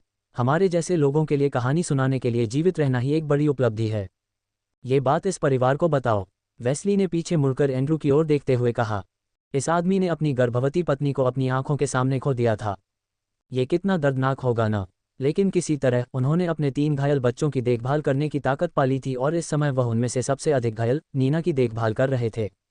नीना सबसे छोटी थी, इसलिए तीनों में सबसे ज्यादा नुकसान उसे ही हुआ। लॉरेन और वाइस के मामले में एंड्रू को यकीन नहीं था कि उनकी स्थिति कितनी गंभीर थी, क्योंकि वह डॉक्टर नहीं था। लेकिन ये सच था कि उसकी सबसे बड़ी बेटी की दृष्टि चली गई थी। दूसरी ओर विसेंट गहरी नींद में था और वहां किसी को नहीं पता था कि वह गंभीर रूप से घायल है या नहीं। वे उसके बारे में केवल इतना ही बता सके कि वह दर्द में था और हर कुछ क्षणों में अपनी मां का नाम बुदबुदा रहा था तथा जोर जोर से कांप रहा था। यह एक लंबी यात्रा होगी, सोरेन, लेवल 7 जनरल ने धीमी आवाज में कहा। पब फ्यूचर द्वारा विज्ञापन, संपर्क टॉस साइट मैप दान करें, मेनू दिखाओ, उपन्यास ऑनलाइन पूरा पढ़ें, उपन्यास बिन, उपन्यास माफिया को जादुई दुनिया में ले जाना, अध्याय 17, बच्चों की स्थिति। माफिया को जादुई दुनिया में ले जाना, C17, बच्चों की स्थिति। पब फ्यूचर द्वारा विज्ञापन, अध्याय 17, बच्चों की स्थिति। नो VALBNCO पर नवीनतम चैप्टर्स पढ़ें। कुछ दिनों के बाद फुलर परिवार समूह अंततः 2 सॉवरेनों की लड़ाई से प्रभावित क्षेत्र को छोड़ने में कामयाब रहा और साल्टस्टार सिटी की ओर वापस चला गया। घोड़ों या गाड़ी के बिना वे इन दिनों क्षेत्र की खतरनाक सड़कों पर धीरे धीरे आगे बढ़ रहे थे। सौभाग्य से इन दिनों कई खतरों में से किसी ने भी उन्हें शिकार नहीं बनाया था। डॉक्टरों के बिना 2 गांवों से गुजरने के बाद वे आखिरकार आज सुबह एक शहर में पहुंच गए। विसेंट, लॉरेन और नीना की हालत पहले से भी बदतर थी और वे जीवन और मौत के बीच सबसे कम संघर्ष कर रहे थे। इस स्थान पर पहुंचकर एंड्रू तुरंत उन 2 गार्डों के साथ एक स्थानीय डॉक्टर की संपत्ति की ओर भागा। जानकारी के लिए एक स्थानीय गार्ड को पैसे देने के बाद उन्हें एक डॉक्टर का पता और उस स्थान तक जाने का रास्ता मिल गया। अतः जब रात की ठंड ने धीरे धीरे इस शहर के लोगों को अपने घरों में दुबकने पर मजबूर कर दिया, तो ये 3 वयस्क शहर के दक्षिणी हिस्से में स्थित एक आवास के सामने पहुंचे। ये स्थान काफी भव्य और सुव्यवस्थित लग रहा था। सड़क पर प्रकाश की व्यवस्था थी और सड़क षटकोणीय पत्थरों से बनी थी। फुटपाथों में कोई छेद नहीं था तथा क्षेत्र के सभी आवास 10 व्यक्तियों के परिवारों के लिए पर्याप्त बड़े थे तथा प्रत्येक का अपना डिजाइन था। ये बताना कठिन नहीं था कि यह धनी या कुलीन लोगों का इलाका था। कृपया डॉक्टर मार्कस, कृपया हमारा ध्यान रखें, मेरे बच्चों की मृत्यु का खतरा है। एंड्रू को इस बात की परवाह नहीं थी कि वह कहाँ है और उसने उस घर का दरवाजा खटखटाते हुए हताश होकर चिल्लाया। उसने नीना को अपनी छाती पर झुका रखा था तथा उसे अपनी एक भुजा से पकड़ रखा था, जबकि वाइस और लॉरेन दोनों गार्डों की बाहों में थे। उनमें से प्रत्येक ने साफ कपड़े पहने हुए थे और उनके शरीर पर कोई घाव या खून का धब्बा नहीं था। सफाई करना और रक्तस्राव को रोकना ऐसा काम था जिसे मन को नियंत्रित करने की क्षमता रखने वाला कोई भी व्यक्ति कर सकता था। लेकिन ये लोग, विशेषकर एंड्रू, अभी भी उसी दुर्भाग्यपूर्ण दिन वाले कपड़े पहने हुए थे तथा तब से उन्होंने एक बार भी स्नान नहीं किया था। उसकी दाढ़ी अस्त व्यस्त दिख रही थी और उसके पसीने से इतनी बदबू आ रही थी कि उसके जैसे गंदे या बेहोश लोग ही उसके पास खड़े होने की परवाह नहीं करते थे। इस बीच उसकी आंखों के सामने गहरे काले घेरे उभर आए, आंखें उदासी और पछतावे से भरी हुई थीं। पब फ्यूचर द्वारा विज्ञापन, लेकिन उनमें एक चमक बनी रही जो उन्हें देखने वाले किसी भी व्यक्ति को यह बता देती थी कि उन्होंने अभी हार नहीं मानी है। भावना और भय से भरी उसकी चीखों के बीच उसके सामने का दरवाजा खुला और सफेद बालों वाला, आंखों के पास झुर्रियां वाला, लगभग 2 मीटर लंबा एक आदमी वहां प्रकट हुआ। इस व्यक्ति ने सामाजिक वेशभूषा धारण कर रखी थी तथा उसकी पतलून पर काले रंग के सस्पेंडर्स लगे हुए थे।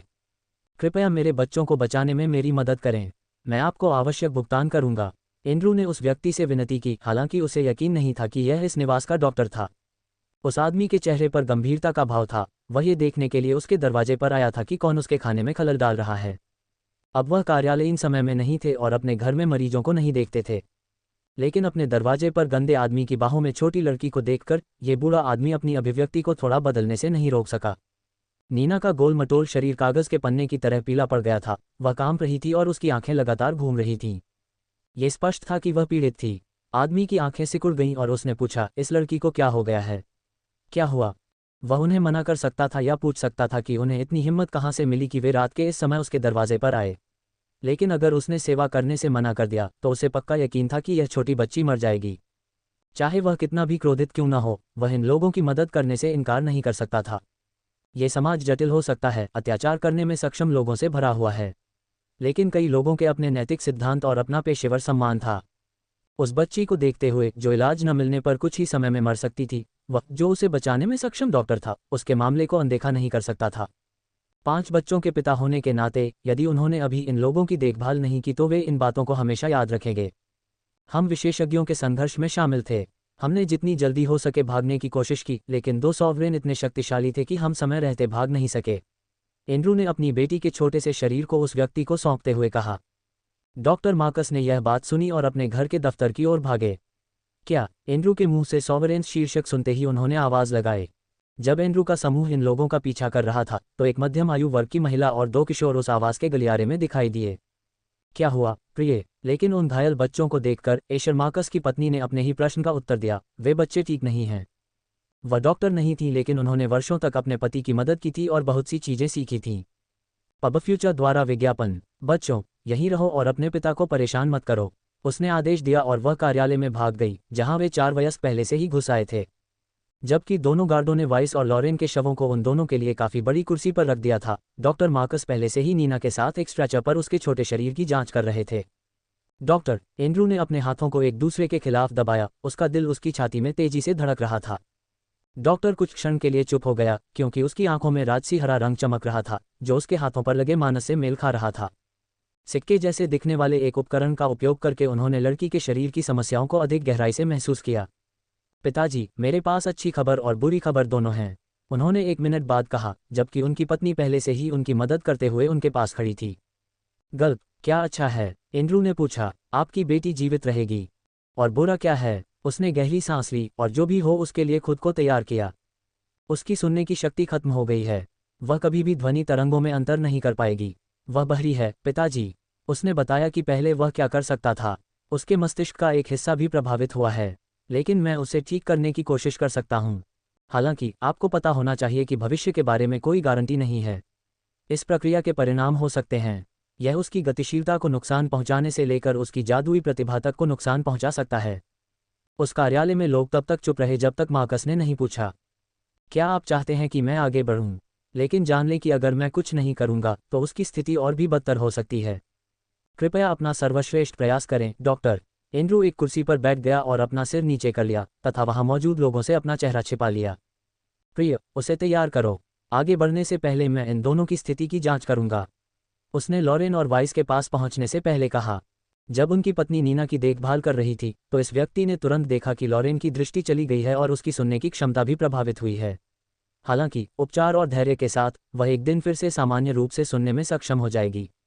लॉरेन को भी अन्य आंतरिक चोटें थीं, जैसे कि नीना को थीं, लेकिन ये चोटें बहुत कम थीं और प्राथमिक उपचार और कुछ दिनों के आराम के साथ वह इन चोटों से पूरी तरह से ठीक हो गई। वाइस के मामले को देखकर यह व्यक्ति सकारात्मक रूप से आश्चर्यचकित हुआ। उसने पाया कि इस लड़के को अपनी बहनों की तुलना में लगभग कोई कष्ट नहीं हुआ था। वह बेहोश था और उसकी सुनने की क्षमता भी प्रभावित थी, लेकिन तीनों में से उसका इलाज सबसे आसान था। लगता है ये लड़का भाग्यशाली रहा है। उसने आह भरते हुए विसेंट को एक तरफ रख दिया और अपनी पत्नी के लिए कुछ बातें लिख लीं, जबकि वह खुद नीना की देखभाल कर रहा था।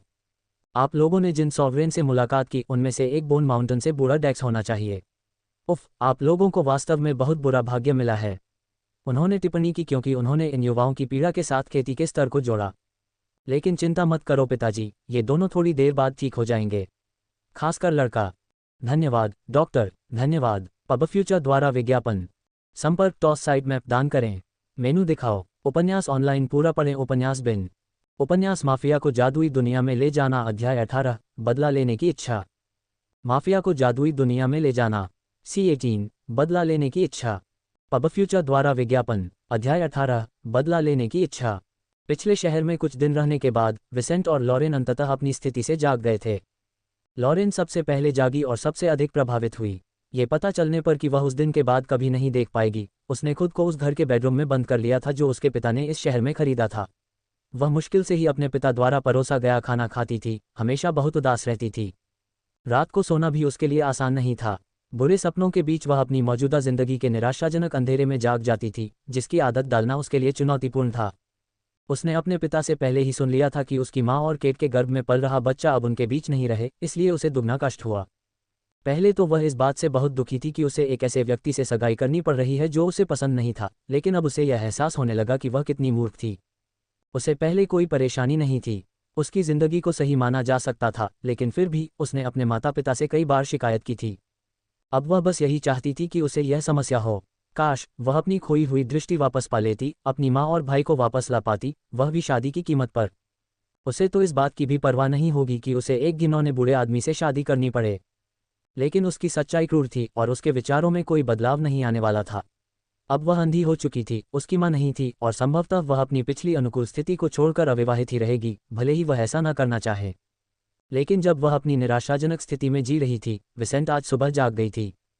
जागने पर उसकी सुनने की शक्ति पूरी तरह से ठीक नहीं हुई थी, लेकिन जब उसके पिता ने उसे उसकी माँ नीना और लॉरेन के बारे में बताया तो वह पूरी तरह समझ गया था।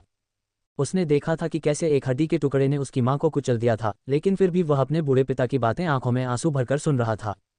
पिछले दिनों उसे लगातार अपनी माँ की मौत के बारे में बुरे सपने आते रहे थे और जब वह जागा तो वह भगवान से प्रार्थना करने से खुद को नहीं रोक सका कि यह सिर्फ एक बुरा सपना था। पब फ्यूचर द्वारा विज्ञापन। लेकिन एंड्रू से सब कुछ सुनकर विसेंट के दिल की सारी उम्मीदें टूट गईं। जब उसके पिता ने उसे घटना के बारे में बताया, साथ ही उसकी बहनों की स्थिति और वे कहाँ हैं ये भी बताया, तो विसेंट ने खुद को उस कमरे में अकेला पाया जिसमें वह था। वह बड़ी मुश्किल से बाथरूम की ओर गया और शॉवर चालू कर दिया, जिससे ठंडा पानी उसके शरीर पर बहने लगा जबकि उसकी आंखों से आंसू बहते रहे। वह अपने मन में केवल मधुर और कोमल केट के बारे में सोच सकता था तथा अपनी माँ के पास बिताए अपने अंतिम दिनों को याद कर सकता था। लेकिन ये सोचकर कि वह उसे फिर कभी नहीं देख पाएगा और उसे ठीक से अलविदा भी नहीं कह पाएगा, उसे बहुत अधिक खालीपन महसूस हुआ। उसके गले में एक अवर्णनीय गांठ सी भर गई। वह चीखना चाहता था और पूरी दुनिया को उस दर्द का एहसास कराना चाहता था जो वह सह रहा था, लेकिन वह ऐसा नहीं कर सका, या यूं कहें कि उसके पास ऐसा करने की क्षमता नहीं थी। अपनी क्षमताओं को जागृत किए बिना भी विसेंट इस वास्तविकता को प्रभावित करने के लिए जिस स्तर तक पहुंचने की जरूरत थी, उसकी तुलना में एक कीट से ज्यादा कुछ नहीं था। वह ये बात जानता था और इससे उसे दोगुना बुरा महसूस हुआ। दुर्भाग्यवश वह शक्तिहीन था। शिट शिट शिट, उसे अचानक क्रोध का आवेग महसूस हुआ और उसने अपनी मुट्ठियों में दर्द को अनदेखा करते हुए अपने सामने की दीवार पर मुक्का मारा। लानत है तुम पर, डेक्स मलिक, उसने चिल्लाते हुए कहा, उस लड़ाई के दौरान उसने जो नाम सुने थे उन्हें याद करते हुए। एक दिन मैं तुम्हें ढूंढ लूंगा, चाहे इसके लिए कितनी भी कीमत चुकानी पड़े या कितना भी समय लगे। मैं तब तक नहीं रुकूंगा जब तक मैं तुम्हें वह सब नहीं बता देता जो मेरी माँ के साथ हुआ था। वह तब तक अपने सामने की दीवार पर मुक्का मारता रहा जब तक कि उसकी मुट्ठियों के घाव नहीं खुल गए और खून बहने लगा। जब उसने अपने हाथों से गहरे लाल रंग की बूंदें टपकती देखीं तो विसेंट रुक गया और उन्हें देखने लगा। उसके शरीर में एक अनोखी सनसनी महसूस हुई। बिना ये सोचे कि उसने अपनी माँ की हत्या का बदला लेने के लिए अपने खून की कसम खा ली। या तो मैं अपना बदला लूंगा या फिर परीक्षा में पढ़कर मर जाऊंगा।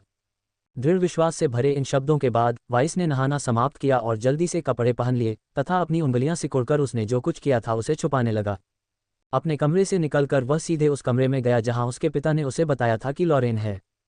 पब फ्यूचर द्वारा विज्ञापन। वह जानता था कि उसकी बहन लॉरेन ने उससे कहीं अधिक कष्ट झेले हैं और वह दरवाजा खटखटाए बिना ही अंदर चला गया।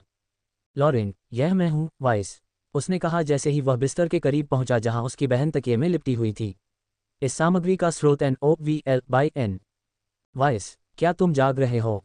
उसने पूछा और विसेंट की जगह से अलग दिशा में देखने लगी।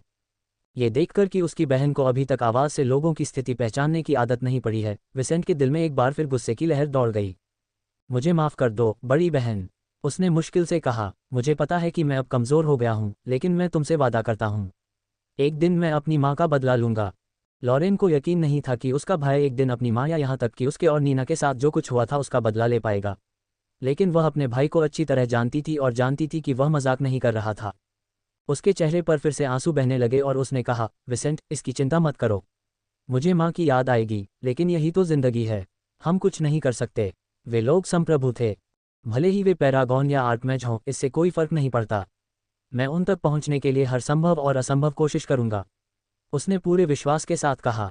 बस मुझ पर विश्वास रखो बहन, एक दिन मैं माँ को शांति प्रदान करूंगा। लॉरेन को अपने दिल में कुछ कसाव महसूस हुआ लेकिन उसने कुछ नहीं कहा। वह विसेंट को जानती थी। एक बार जब उसने कुछ करने का फैसला कर लिया तो उसे अपनी योजनाओं को जारी रखने से कोई नहीं रोक सकता था। विसेंट, अंधेरे की निराशा के बीच लॉरेन को अपने दिल की धड़कनें तेज महसूस हो रही थी, उसे अपने परिवार के भयानक भाग्य का एहसास हो रहा था। कुछ और दिन बीत गए और फुलर परिवार समूह उस शहर में आगे बढ़ता रहा।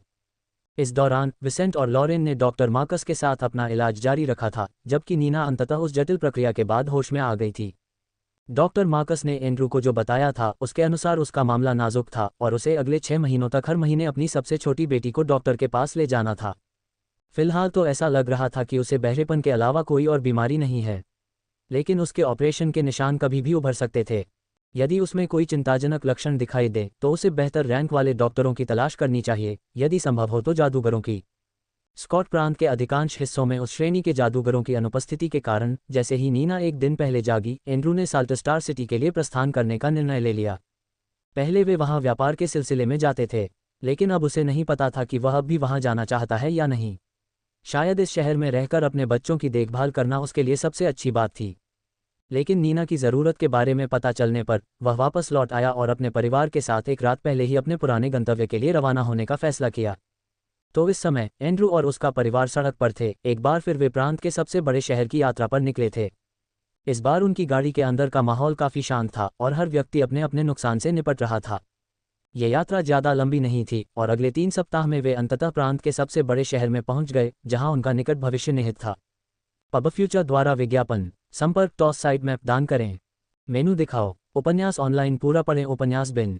उपन्यास माफिया को जादुई दुनिया में ले जाना। अध्याय 19 साल्टस्टार शहर में आगमन।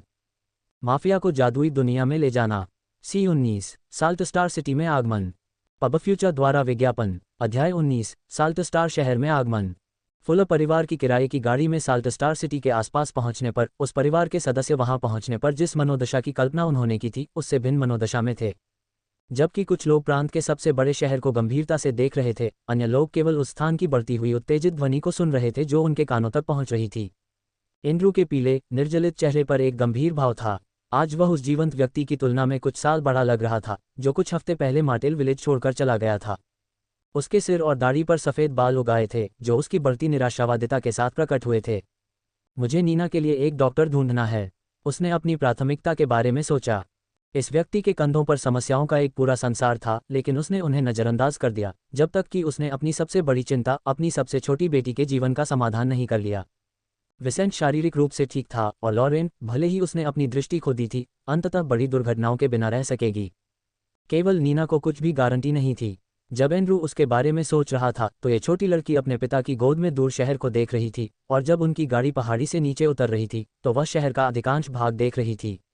लेकिन वह ये नहीं समझ पा रही थी कि क्या सोचे, क्योंकि न केवल सभी लोग दुखी थे, बल्कि उसने अपनी माँ को खो दिया था और अब वह सुन नहीं सकती थी। इसलिए भले ही उसने अपने सामने समुद्र के किनारे का शहर देखा जहाँ से वह समुद्र देख सकती थी, फिर भी ये लड़की बिल्कुल भी खुश नहीं थी। दूसरी ओर लॉरेन इस जगह को देख नहीं सकती थी। फिर भी उसके भाई द्वारा दिए गए कभी कभी के वर्णन से वह जानती थी कि जो आवाज़ें उसने सुनी थीं वे साल्टस्टार सिटी से आ रही थीं। हम अंततः इस स्थान पर पहुंच रहे हैं, उसने आह भरी जब उसने आगे गाड़ियों और लोगों की बातचीत का शोर सुना। ठीक होने के बाद से उसकी सुनने की क्षमता में काफ़ी सुधार हुआ है। अपनी दृष्टि खोने के कारण वह अब ऐसी चीज़ें सुन सकती है जिन्हें सुनने में दूसरों को कठिनाई होती है। पब फ्यूचर द्वारा विज्ञापन। लेकिन उसे इसकी परवाह नहीं थी। लॉरेन बस यही चाहती थी कि समय बीत जाए और वह अपनी जागृति से गुजरे। अपनी माँ को खोने के कुछ सप्ताह बाद उसने धीरे धीरे उस स्थिति को स्वीकार कर लिया जिसमें वह थी। अब उसकी माँ उसके साथ नहीं थी और वह अंधी भी थी। या तो वह इस तरह जीना सीख लेगी या फिर उसका जीवन पहले से भी ज़्यादा दयनीय हो जाएगा। इसलिए उनका ध्यान अपने 14वें जन्मदिन पर था जो कुछ ही महीनों में आने वाला था। इस परिवार की साल्टस्टार सिटी की यात्रा का एक उद्देश्य ये था कि जब उसके पिता स्थानीय स्तर पर व्यापार करते थे तब वह अपनी शक्तियों को जागृत कर सके। जागृति ऐसी चीज़ नहीं थी जिसे कोई जादूगर कहीं भी प्राप्त कर सकता था।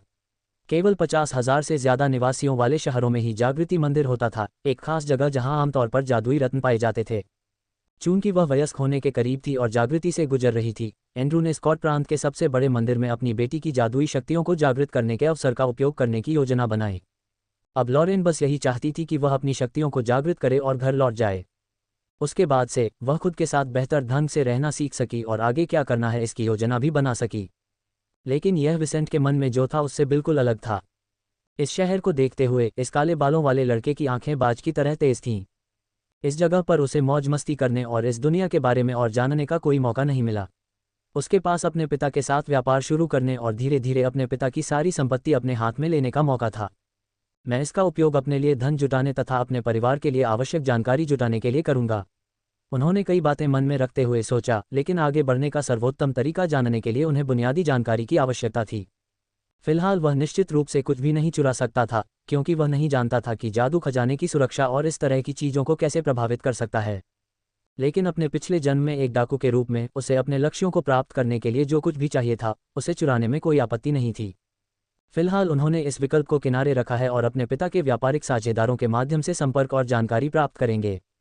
उनके पिता ने भी उन्हें पहले ही वादा किया था कि जब वे स्वयं व्यवसाय में थे तो वे लाभ का 50% हिस्सा देंगे, इसलिए यह विसेंट के लिए भी स्वयं सिक्के कमाने का अवसर होगा।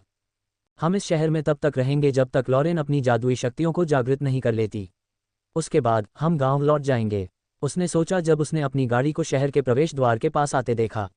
उस समय मैं रोरी से जुड़ जाऊंगा और अपना खुद का संगठन बनाने की अपनी योजनाएं शुरू करूंगा। Riyadh lake chat Peters on no VALBNCO। Pub future द्वारा विज्ञापन। अपनी बड़ी बहन से बातचीत के बाद वाइस ने बदला लेने की बात छोड़ दी। वह अपने दुश्मनों की तुलना में बहुत कमज़ोर और गरीब था। चूंकि वह मूर्ख नहीं था, इसलिए उसने बदला लेने के अपने उद्देश्य को एक तरफ रखकर अपने संगठन के पहले कदमों की योजना बनाई जो वह कर सकता था। लेकिन बदला लेने के विचार बार बार उसके मन में आते और उसे परेशान करते। इसलिए जबकि उस गाड़ी के अंदर बैठे सभी लोग चुप थे, इस यात्रा के लिए नियुक्त कोचवान ने घोड़ों को उस शहर के प्रवेश द्वार की ओर भेज दिया। हम कहाँ जा रहे हैं सज्जनों? इस आदमी ने फुलर परिवार समूह के 2 गार्डों से पूछा। सोरेन ने फिर कहा, किसी अच्छी सराय में जाओ। बहुत शानदार नहीं, लेकिन इतना भी बुरा नहीं कि ये बच्चे खतरे में पड़ जाएं। जिस व्यक्ति को उन्होंने उस शहर में काम पर रखा था जहां डॉक्टर मार्कस ने नीना और उसके भाई बहनों का इलाज किया था, उसने सिर हिलाया और जल्द ही उस स्थान पर चला गया जिसे वह जानता था। जब वे लॉर्ड्स लेगून रिजॉर्ट के सामने पहुंचे तो इन तीनों लोगों ने तुरंत फुलर परिवार का सामान उतार दिया, जबकि एंड्रू उस जगह के रिसेप्शन क्षेत्र में चला गया।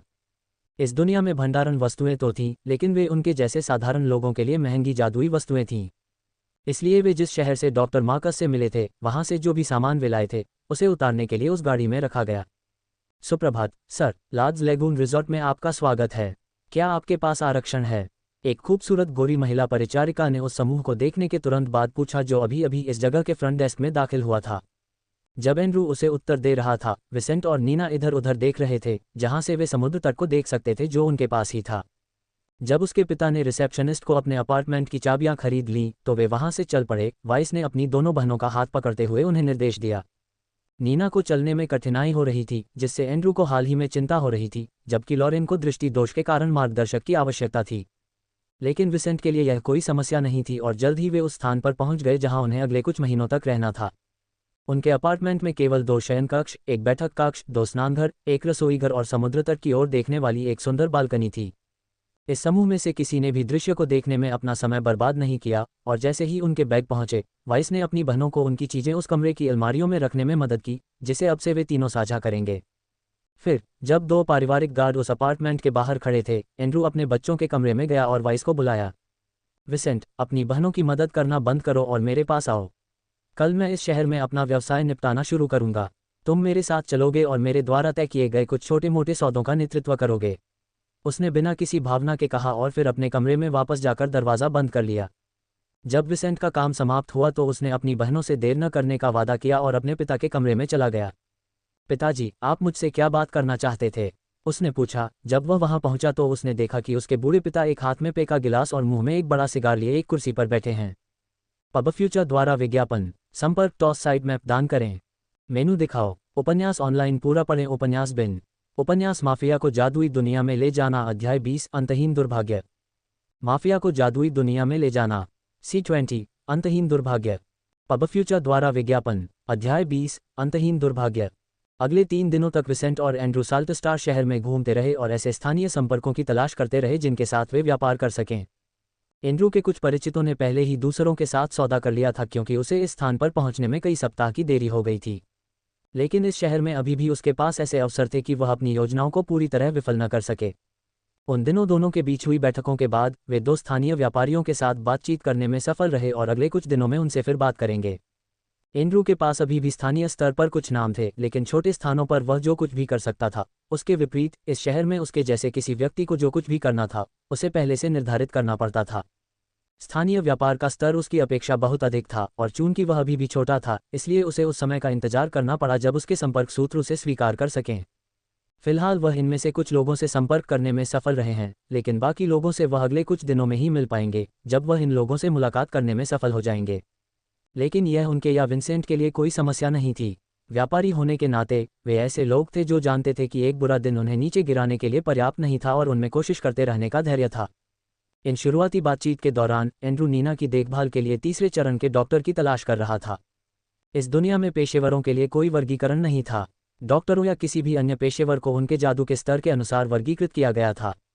लेकिन भले ही यह सर्वश्रेष्ठ पेशेवर की रैंकिंग के लिए पर्याप्त नहीं था, लेकिन सामान्य तौर पर यह पर्याप्त था क्योंकि साधना और पेंटाग्राम की संख्या जितनी अधिक होगी, व्यक्ति का कौशल उतना ही बेहतर होगा। इसलिए भले ही कुछ डॉक्टर ऐसे हों जो केवल दूसरे दर्जे के जादूगर होने के बावजूद नीना की देखभाल करने के लिए पर्याप्त समझ रखते हों, एंड्रू का ध्यान अधिक शक्तिशाली जादूगरों पर था। वह इतना अमीर नहीं था कि लगातार ऐसे जादूगरों को काम पर रख सके। फिर भी एक खास सेवा के लिए उसके पास इतना पैसा था कि वह ऐसा कर सकता था। पब फ्यूचर द्वारा विज्ञापन, और इसलिए उन्होंने और विसेंट ने आज दोपहर को नीना के लिए एक डॉक्टर से अपॉइंटमेंट ले लिया था। जिस रिजॉर्ट में वे ठहरे हुए थे वहां से निकलकर फुलर परिवार गाड़ी से साल्ट स्टार सिटी के केंद्रीय क्षेत्र में स्थित एक डॉक्टर के कार्यालय गया। ये स्थान उस समुद्र तट से थोड़ा दूर था जहां रिजॉर्ट स्थित था, लेकिन सौभाग्य से वहां कोई यातायात नहीं था। इतने बड़े शहर में भी इतने अमीर लोग नहीं थे कि वे शहर के चारों ओर इतनी गाड़ियां और वैगन रख सकें। ऐसे में चौड़ी स्थानीय सड़कें इस जगह की आवाजाही को अच्छी तरह से संभालती थीं और जानवरों या गाड़ियों में चलने वालों को अपने गंतव्य तक पहुंचने में आसानी होती थी। सड़कें बिल्कुल सही नहीं थीं, कुछ में गड्ढे थे या फिर वे काफ़ी उबड़-खाबड़ थीं, लेकिन कुल मिलाकर वे घोड़ों के लिए 20 किलोमीटर प्रति घंटे की रफ्तार से दौड़ने लायक थीं। विसेंट और नीना ने स्थानीय शाही अकादमी के सामने से गुजरते हुए साल्ट स्टार सिटी के सुविकसित केंद्र को देखा, जिसे देखकर यह युवक आश्चर्यचकित हो गया। इयान ने अपनी प्रवेश परीक्षा पहले ही पास कर ली होगी। उसने कल्पना की, उसे महसूस हुआ कि उसका दोस्त जल्द ही ऐसी प्रतिष्ठित संस्था में अपनी यात्रा शुरू करेगा। लेकिन हालांकि वह जानता था कि स्थानीय स्तर पर इयान को कहाँ खोजना है, विसेंट का ऐसा करने का कोई इरादा नहीं था। उसे अकेला छोड़ देना ही बेहतर है। उसने नकारात्मक रूप से अपना सिर हिलाया और कुछ देर के लिए अपनी आंखें बंद कर लीं। मुझे इयान को अपने जीवन की उथल पुथल में लाने की ज़रूरत नहीं है। मिस्टर फुलर, हम डॉक्टर मेयर के क्लिनिक पर पहुंच गए हैं। इन शब्दों के साथ वे एक 3 मंजिला गोल टावर के आकार की इमारत के अंदर आगे बढ़ गए, जहां आसपास के क्षेत्र में बालकनियों में और प्रवेश द्वार पर कई लोग खड़े थे। डॉक्टर मेयर का clinic salt star city medical guild की 3री मंजिल पर है। उनके गाइड ने बताया, यहाँ प्रांत के शीर्ष डॉक्टर अपने कौशल का परीक्षण कर सकते हैं, संसाधन खरीद सकते हैं और अच्छे संपर्क बना सकते हैं। वैसे भी ये पूरे प्रांत में डॉक्टरों के लिए सबसे अच्छी जगह है। वाइस के समूह को इसमें कोई रुचि नहीं थी और उन्होंने इस जानकारी को नज़रअंदाज कर दिया, जबकि वह व्यक्ति अपने आसपास के वातावरण को खुशी खुशी प्रस्तुत करता रहा। उन्हें इस शहर की हर चीज़ पसंद थी और वे अपने ग्राहकों को उन जगहों के बारे में बताना पसंद करते थे जहां वे ले जाते थे। जब वे 3री मंजिल पर पहुंचे तो एंड्रू ने तुरंत खुद को उस डॉक्टर के सचिव के रूप में पहचाना जो उसकी बेटी का इलाज करने वाला था। पब फ्यूचर द्वारा विज्ञापन। कुछ ही देर बाद, मिस्टर फुलर, डॉक्टर मेयर कुछ ही देर में आपसे और आपकी बेटी से मिलेंगे, उसने कहा और फिर केवल उन दोनों को अंदर जाने दिया। 1 घंटे बाद एंड्रू और नीना डॉक्टर मेयर के कार्यालय से चले गए। पिताजी, इस बारे में क्या नीना को कोई परेशानी है? वाइस जल्दी से अपने बूढ़े पिता के पास गया और पूछा। उसका दिल तेजी से धड़क रहा था। एंड्रू ने कुछ नहीं कहा, केवल उन्हें गाड़ी में वापस जाने का संकेत दिया। लेकिन उसके चेहरे पर दिख रही उदासी विसेंट से सच्चाई नहीं छिपा सकी। एक समस्या है, उसने अपनी लार निगल ली और अपने दिल में दर्द के साथ अपनी छोटी बहन को देखा। उसने अपने दांत एक दूसरे पर दबा लिए और कुछ नहीं बोला। एक बार फिर जिम्मेदार लोगों के नाम याद करने लगा। डेक्स, मलिक, पिताजी, क्या हुआ? डॉक्टर ने क्या कहा? लॉरेन अपने परिवार के सदस्यों के चेहरे के भाव नहीं देख सकी, लेकिन उस चुप्पी में बहुत कुछ छिपा था। जैसे ही एंड्रू गाड़ी में चढ़ा, उसने अपने दोनों बच्चों को देखा और छोटी नीना को दुलारना जारी रखा। अपने शब्दों के बारे में सोचने के बाद उसने अपनी आंखें बंद की और कहा, मैं नहीं चाहता कि आप नीना से यह कहें, लेकिन उसके मस्तिष्क के हिस्से को ठीक करने के लिए जो प्रक्रिया अपनाई गई थी, उसके कुछ दुष्परिणाम पीछे रह गए। वह अब ठीक है, लेकिन ये धीरे धीरे उसे नुकसान पहुंचाएगा। जिस डॉक्टर ने हमारा इलाज किया, उसने कहा कि वह अपनी गतिशीलता वापस नहीं पा सकेगी और जैसे जैसे वह बड़ी होगी, उसके शरीर के कुछ हिस्से में गतिशीलता खत्म हो सकती है। मामले को बदतर बनाने के लिए उनका मानना है कि उसके पास जागृति से गुजरने और अपने मन को नियंत्रित करने की 10% से भी कम संभावना है। जागृति ऐसी चीज नहीं थी जिसमें सफलता की 100% संभावना हो। कुछ लोगों को जागृति समारोह के दौरान कम से कम एक जादुई रत्न के साथ थोड़ी सी भी अनुकूलता नहीं मिली और वे जादुई मार्ग में इस आवश्यक तत्व से चूक गए। यदि नीना के लिए ऐसा करने की संभावना कम होती तो एंड्रू जैसा निम्न स्तरीय जादूगर बनना भी उसके लिए असंभव होता। ऐसा नहीं हो सकता, लॉरेन ने दर्द भरी आवाज में कहा। उसे अपनी छोटी बहन को गले लगाने की इच्छा हो रही थी। विसेंट ने अपनी बहन की परेशानी को समझा और कुछ नहीं कहा। वह समाधान ढूंढने के लिए प्रतिबद्ध था। शायद एक चौथे चरण का डॉक्टर। मुझे बदला लेने के लिए चौथे चरण के साधकों के बीच प्रभावशाली बनना होगा, इसलिए मैं तब अपनी किस्मत आजमाऊंगा, नीना। मैं वादा करता हूं कि मैं कोशिश करूंगा। उसने अपनी छोटी बहन की ओर देखा। उसके चेहरे पर अनिश्चितता का भाव था। उसे पता था कि उसके साथ कुछ गड़बड़ है, लेकिन ठीक नहीं पता था कि क्या गड़बड़ है। पब फ्यूचर द्वारा विज्ञापन। संपर्क टॉस साइट मैप दान करें।